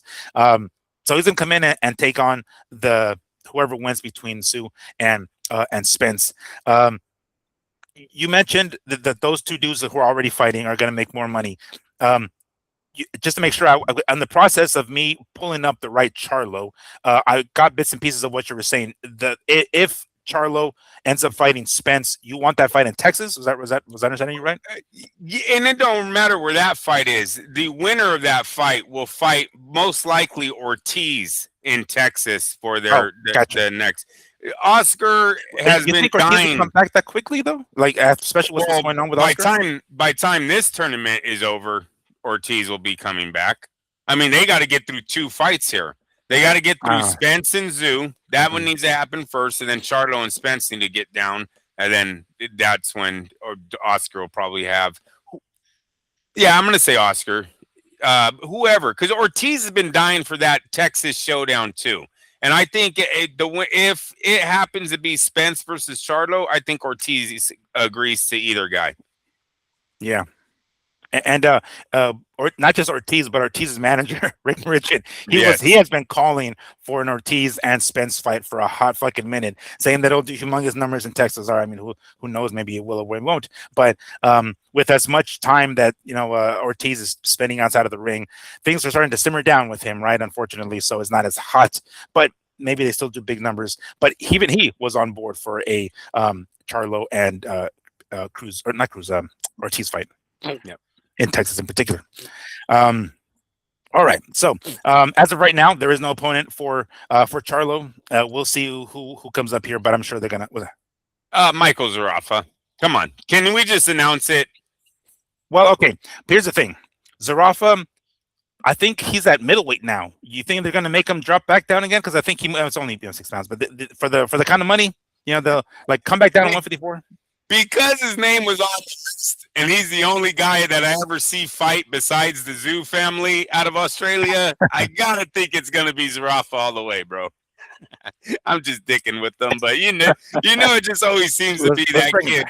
Yeah, that kid always gets a shot, man. So when I seen his name on the list, and I know you recognize one of the other guys on there. Yeah. I didn't recognize anyone else but him, so I was like, it's gonna be that dude. So. Yeah, I recognize Brock Jarvis. He last got smoked, I think, by Thurman in his that was a good call Australian. Too. Yeah, I remember that. Call. I was like, because it was kind of funny. I'm like, oh, the fuck is this dude? And I saw that, and then I saw the fight, of course, because it was like on a Wednesday here in the US. It was viral too. Yeah, the KO. That's really the only reason. So unfortunately, for the wrong reasons, but I recognize the name. All right, we'll see how that goes. I'd be okay with him fighting. Well, okay, wasn't Tim originally gonna fight Charlo at some point, right? But something happened with Charlo that they put in Harrison or something like that. I forgot, some weird, fucking clusterfuck that happened there. But ultimately, that fight didn't happen. But it was crazy how like they were circling one another, and it looked like it was gonna happen back then, but I guess it didn't. And then even with Charlo. All PBC guys, right? We're gonna get to see them. They're gonna make this fight happen one or another because they're all PBC dudes, right? So, yes, sir. Right. Anything else you want to add to that one before we move on to the next topic? Nope. All right. So this one's kind of a goofy one because of like the he said, she said thing going on here. It's starting to look kind of bad for Shakur. He supposedly, well, from what I've read, the online posts, their social media accounts, Shakur Stevenson and Devon Haney were kind of going back and forth on trying to figure out, a way to make this fight happen between the two of them. Supposedly, we're still here. Maybe the cease and desist letter that Oscar sent to Zuffa might force Zuffa to remove the announcement of Ryan Garcia and Conor Benn, and instead put in the announcement that they signed Shakur Stevenson, maybe, for crying out loud, for as long as they're delaying this announcement that supposedly happened, right? But we don't know if we're going to get this fight.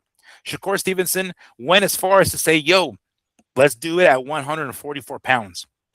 He even used the example of Canelo and Mayweather fighting at like it was 152, I think it was, the actual catch weight. FYI, Shakur, neither of you are Canelo and Mayweather, so he tried to make it look like, yo, these guys did it and they made mega bucks and it was a big fight. You guys are neither one of them. But my point is, Devon wanted to hit back and said, okay, if we're doing this at 144, do we have a fight? Flat out. And Shakur said, yeah. All right, cool. So now, at least amongst the two parties involved, the primary parties involved, we got to fight, right? To some degree, not signed, obviously, but verbally agreed upon. And it happened in the public eye with social media being the medium.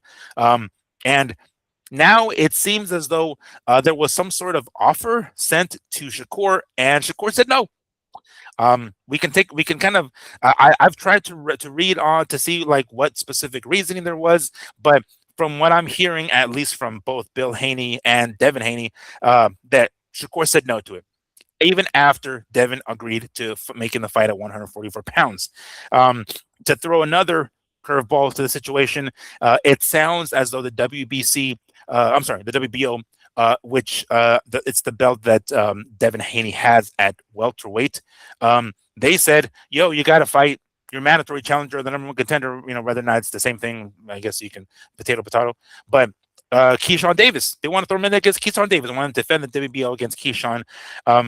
So it just seems as though it's less and less likely that we're going to get Shakur and Devon. Andrew, does it look like, at least for us, the public eye, we're just on the outside looking in, that Shakur, if I want to use the word ducking Devon here, after Devon agreed to the weight, now Shakur saying, yeah, I don't know. That looks bad on Shakur, doesn't it?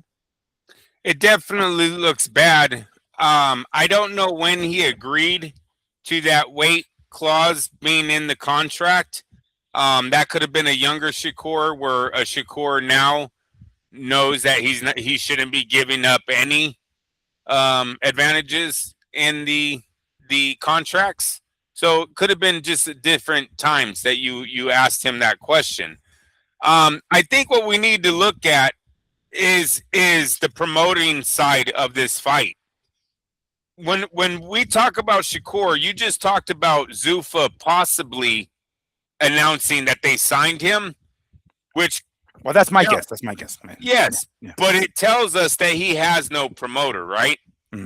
So when he has no promoter, Miguel, we look at the money side between Devin Haney and Shakur. I'm lowballing Devin Haney at a $10 million fighter in a fight like Shakur Stevenson. We all know, Bill, that you would never agree to 10 million measly dollars, right? Don't get it twisted. We're lowballing it, okay? Shakur comes in, let's say, 5 million. Once again, lowballing, but it's a good number. It's 5 million. That's $15 million total. Who is on the hook for the 15 million? You remember when Eddie Hearn told Devin to go sign your own check after he bitched, right? That was for $1 million. Devin Haney ended up signing a promotional deal. He never signed his own check. So in this case, even if Devin Haney has, who does he have? Eddie Hearn behind him, or I'm not sure who Devin has at this point, because it was at one time. I mean, some years ago, Eddie, and then he became Top Rank, and then I think his deal with them ended after the Lomachenko fight. I think because then he moved to 140, the fight that you and I went to, and that was against Regis. That one was on DAZN. Top Rank wasn't with DAZN at the time. I'm thinking that was also Matchroom again. So I'm not entirely sure. So really just floating. He's floating around, maybe doing one fight deals. So there's no money guaranteed from either side. That which makes this even more makes me more confident in saying that both sides came to an agreement to blame it on the catch weight, not to say that their market sucks and they can't write their own checks, when in reality that's what this is. There's no money coming from anyone. Now what we need to hear is that Turki comes out and says Shakur turned down a fight with Devin Haney at 144. If Turki says it, well, that's the guy who's writing the check. That means the weight was agreed upon. The backing for the fight was there because we had Turki involved. He wanted this fight, and it didn't happen because Shakur walked. We're missing the major part of that equation, and that's Turki's money. So without Turki's money, I don't believe this fight was ever going to get made. That's where we're at in boxing right now, especially the fact that we don't even know if these guys have promotional companies backing them. That means they're running their own program. There's no way. Where's the undercard coming from? Yeah. No, I agree. And it that's how it's even looking like. Like, okay, if the Turki isn't, the one footing the bill, is that why Shakur's like, no, because it's then looking like the kind of money, huh? Do you think it's possible, Miguel, that this is how they are reaching the man who doesn't answer the phone anymore, or just not as much? The internet throwing these fake fights. Keyshawn's been linked to all these guys. Ben versus Garcia linked, right? But really, we don't have anything. Is it that they're putting fights out there. Maybe Turki gets on his Facebook and goes, "Oh, Conor Benn versus Garcia. I like that. I want that fight. Tell them I want that fight." And they get a hold of him. Hey, he's got one, you guys. He liked it. What you get? I'm just saying, it seems kind of weird how many of these fights are rumored or potential, all this potential. Nothing comes about it, and we all just move on. Maybe that's how they're getting a hold of their boss nowadays, because he's not picking up those calls like he once was. Yeah, he's not answering the texts. Devin Haney's 2 fights of maybe $30 million total might be a reason why he's not picking up that phone. He's like, yeah, I've done that show. It did nothing. Yeah. He's like, I can still feel the negative, the red in my bank account. I can still feel. I'm still recovering. It's one of those, fucking Tiger King. It's a Tiger King saying like, I'm never gonna financially recover. I want to say that one day. That's a good one, bro. I can still feel the negative of that fight. That's fucking awesome. To this day. But yeah, Keyshawn's name gets tossed into here because the WBO, which is the belt that Devon has, is saying, you and your son just give bad energy. It's bad, or your fights give me bad. I love that. I just feel the fucking the negative of your show. The bad juju. I'm just feeling it. It's every time I'm talking to you guys. I don't know what it is about you guys, but it just seems like a lot of bad luck runs through here when you guys are around. But yes, so according to this here, it looks like the WBO is kind of forcing to some degree Devon to fight the mandatory, I guess, the number one contender, in this case being Keyshawn Davis at 147 pounds. Sometimes the WBO is just as bad as the WBC. Keyshawn, I don't think he's had one single fight at welterweight yet. If you count him not making weight, then maybe I guess that counts, but he did make weight. So anyway, point is, it looks like we might get this one first, which, quite frankly, I'm kind of okay with this one. Like, I'm fine with this one. I would much, considering all the back and forth crap that was going on, that is going on between Devon and Shakur. If they're talking about it, and they're talking, it gets to the point where we kind of get sick and tired of talking about it, and we're like, all right, are we going to make the fight or not? Or are we going to just move on? If we're not going to get it, fine. Let's just move on. I'm down with Devon and Keyshawn. That sounds like a pretty good consolation prize to me. Andrew, that sounds pretty decent, no? Devon and who? And Keyshawn, because it looks like Devon and Keyshawn. Yeah. Devon and Keyshawn. The WBO might be forcing that one on us. So. Listen, at what weight? 140? Or 147, as I understand it, because it's the WBO belt that that Devon has, and they're the ones that are mandating it. So yes, 147. 147. I mean, it's a lot of unknown for Keyshawn, right? I don't think it's ready. I don't think that fight's ready. I think if Top Rank had to fork the bill on that fight on their own, they wouldn't, because there's no guarantee they make it back. And those guys are going to demand $1 million, right? They're both going to demand it. And who's going to put the money up? Netflix isn't. DAZN's already bought them, so they already have them under. They probably say, no, you put that under your own budget. We gave you that $10 million a year budget. You go ahead and fit those guys in that one. Because, I mean, Keyshawn don't move the needle, right? Now, he does when you put him against some B opposition in his hometown. He'll give you a little bit of get back on some ticket sales or whatever. But you ain't going to invest no $2 million, $3 million into him and think that's coming back in Vegas. So I don't like the fight. I think the fight's premature. It shouldn't get made yet. Once again, I think that's just a lure they're throwing out there to see if somebody's interested in it. But there's no, to me, who's demanding Keyshawn and Devin Haney? Yeah. I mean, besides the WBO, but it's just because their belts is involved. But besides that, fan-wise, ain't nobody giving two flying fucks about that one, unfortunately. Unfortunately, there's only one guy I think people need to get turned on to right now. I really do. I'm gonna start adding up how many of these fights have been mentioned in the recent past few months and how many are being actually made. So this is all just trying to turn on. Who's going to turn on Turki, right? Give Turki a stiffy, get paid. That's what they're doing right now. Oh, that's what you meant by turn on. Gotcha. I was like, turn him on, like turn him on to the fight. Okay, cool. That makes sense. He likes money. I gotta think he gets turned on when everything talks money with that man. I would not be surprised. I mean, when every time the topic of AJ and Fury comes up, he gets a chub. You can imagine that's going to be you can see it through the robe, right? Because his also are just poking out. He pinches a tent there. It's one of those. If I can, paint a picture for you guys. Yeah, it's a pretty graphic picture there. That's how he rolls. You know what I'm saying? And yeah, he doesn't. Does he wear underwear under there? I mean, I assume he is, right? But who the hell knows if he doesn't? Maybe he just goes commando because he can't really see anyway, right? But yeah, I want to throw this one in also in addition to it because we kind of tend to forget, right? We have the WBC over here with Ryan Garcia and possibly Conor Benn, and here at the WBO, right? And but the IBF welterweight champ, Lewis Crocker, he will be back in action real soon, guys. And I know you guys are just dying to fucking know about it, right? It looks as though he will be fighting in Australia on the 24th of June. And that's, I'm assuming, our date because they're like a day ahead of us, right? So it'll be the 25th over there. But Lewis Crocker will be putting his IBF welterweight championship on the line against Liam Paro, or Perot, however you want to pronounce the last name. But former belt holder at 140 pounds, IBF as well.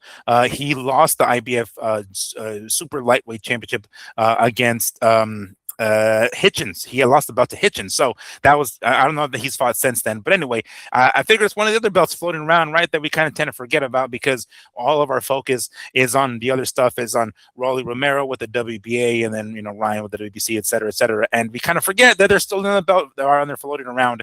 And Lewis Crocker, the IBF champ, is going to be back in action. So figured I'd just throw that one in there at the very end here, just because of all the fights that are taking place or they're being talked about taking place and actually happening, it looks like, I'm glad some champions are defending their fucking belts because who the hell knows? Devon hasn't defended his belt since he won it, right? And neither has Ryan because Ryan just got it in February. So yeah, I guess he's the one that's going to be defending his WBA. Wow. Holy hell. Hold on a second. I might be having a little bit of a epiphany here. Rolly Romero got the WBA belt off of, the vacant, I guess, right, when he beat Ryan and that New York card. He has yet to defend it, right? Devon got the WBO belt, hasn't defended it yet. Maybe it's too soon still. I'll give him a pass, I guess. Ryan just got it in February, right? But we might be talking about an August defense already. But I guess this is the first guy who's going to be defending his welterweight of all the champs right now. This is the guy that's going to be defending Lewis Crocker, his first the first defense of his welterweight championship. Nobody else is defending it, apparently. Not yet, at least. Not yet, at least. And I would say Ryan maybe not in the near future. No, not even the August, right? Oh, no, what was it? September, I suppose. There is a lawsuit right now being filed, and we've seen what happened to Ortiz and De La Hoya when this lawsuit came about. Mm-hmm. Boots moved the fuck on. Yeah. There's not even a fight anymore. So I'm not sure, Connor, that you will be seeing Mr. Garcia in August or September whenever you guys were planning that fight at the bar that you did. You must know Ryan has a boss. You have a boss, young man, and he has a boss. And without them on the phone, whatever you guys were talking about was rubbish. Hey, I could talk like that. That's what he said. What it said. Rubbish. Using one of their own terms. Yes, sir. Now he knows. Now he clearly hears like me. Right. Yeah, no, that's right. Because if that doesn't get announced, yeah, we might not be getting that fight for September either, right? I mean, it doesn't look like it's going to happen. I mean, unless something happens here real quick, because September is rapidly approaching. But still, if nothing happens, in that sense at least, because I mean, really, and here's the thing, I heard that Ryan has 2 fights left with Oscar. So it's we were talking about potentially Turkey maybe buying out if it's a 1-fight deal from here on out, right? Yep. I've heard that it's actually 2 fights. I don't think they're going to do it for 2 fights. Yeah, no, that's a lot of money. Yeah, that's a lot of money. We heard Eddie saying it's for sale, right? But it's a lot of money, and yeah, 2 fights, most definitely, man. Yeah, I guess Eddie might as well have said it's never not for sale for the right price. So it's always for sale, guys, according to Eddie at least. And that's me reading Eddie's mind, just FYI, because we can do that here on the show. I don't know if you guys realize that, but we have these psychic abilities. That's what Eddie meant to say. It's always for sale with the appropriate zeros on the check. Yes. Anyway, but I wanted to throw that one in there because it was pretty funny. I like sometimes when these guys market themselves online, right? They do all this shit, but when we see this stuff and we kind of get excited, and ultimately it's a dick tease. At the end of the day, we don't get the fight that we want. It pisses everybody off, right? And it kind of turns fans off, and it makes you not want to follow these guys from all the crap that they talk about. And I personally, when I first heard that there was a possibility of Shakur and Devon, I kind of thought it was a little unnecessary. Like, no, what? These guys have plenty of opponents in their own weight classes. Like, yeah, maybe there's beef or whatever, but that doesn't mean they got to happen. I mean, we just saw Shakur step into the ring after O'Shaquie Foster defended his WBC super featherweight title. So it's like, all right, cool. Well, then, maybe this is the fight we got to have. But again, even for that to happen, Shakur has to move back down to 130 after just moving up to 140 to take on Teofimo. So, all right, I'm thinking he's going to come back to 135. Cool. We can make that fight with O'Shaquie. And that one sounds a lot more plausible. That one sounds if a 5-pound difference, I guess, from 130 to 135 more than fucking 140 to 147. And what happened to unifying the welterweight division? Yeah, it was ready, man. We forgot about that, didn't we? That is Devon's legacy. That's his generation. Rolly Romero, Ryan Garcia, whoever Lewis Crocker. Yeah, that guy. These are the guys that he came up with. Basically, Garcia and even Lopez, man. Even Lopez, you throw him in there, but no, you don't belong fighting Shakur and Keyshawn. Stop it. Those guys are both young. Finish your chapter or your book with Ryan, should be the first fight, or it's Rolly fucking Romero, who has all the resume in the world to take you on. I don't understand. I don't even understand why we got off of that vision of unifying these titles. They all seemed like they were ready to unify with great stories. Raleigh had the underdog story coming. He already beat Ryan. Ryan beat Devon. Let's rematch and get this show on the road. Yeah, what did happen? Because that kind of went away quietly. We kind of forgot about it. Oh, yeah. Yes, if you guys can't see, I'll stay quiet while you do that again, Andrew. Do that again. Yes, he was saying money, Mr. Turkey. That's what it was. He was like, "What? Devon and his people?" Yeah, I don't. Let me take a step back. I guess. Sir, they want $40 million for every fight that you're talking. I'll call them later. Yeah, and they think they can sell out the MGM Grand every single time. Like they haven't done it once, not once. No, yeah, let's not do. not a single time. But we'll see what develops. It doesn't look like we're gonna get that fight, which I'm okay with. Again, I'm okay with fucking Keyshawn if we're gonna go that direction. But whenever I see this, it reeks of desperation. We don't have to have these fights. These guys have people to fight in their own weight class. Let's leave that shit happening, and let's stop trying to force these super fights just because everybody's hungry for the Zuffa money, or not say Zuffa, but the Turkey money. I should have said more accurately. But everybody's hungry for the Turkey money, and they're thinking they can make the biggest fight with them and somebody else not even in their own fucking weight class. Okay. I think that covers everything I needed to talk about. Andrew, anything on your end? Anything come up on your news feed or anything like that you want to toss in before we call it a show? Only thing that came up was the pizza order from my nephews. Having a party for this. They're not a party, but my nephews are coming to watch this thing. You call it a party. When back in the day when I used to order all the pay-per-views, because I did order the pay-per-views, which side note, it's kind of funny. People like to beat down on the UFC fans for not paying for something pay-per-views, right? And especially Dana White saying like, yeah, everybody's stealing the fucking pay-per-views, and that's one of the reasons why these guys aren't getting paid the kind of money, as if when we did pay for them, they got paid well, stupid shit like that. But anyway, back in the day when I was ordering the motherfuckers, right? And people, I'd invite people over just to watch it. It wasn't a fucking party, right?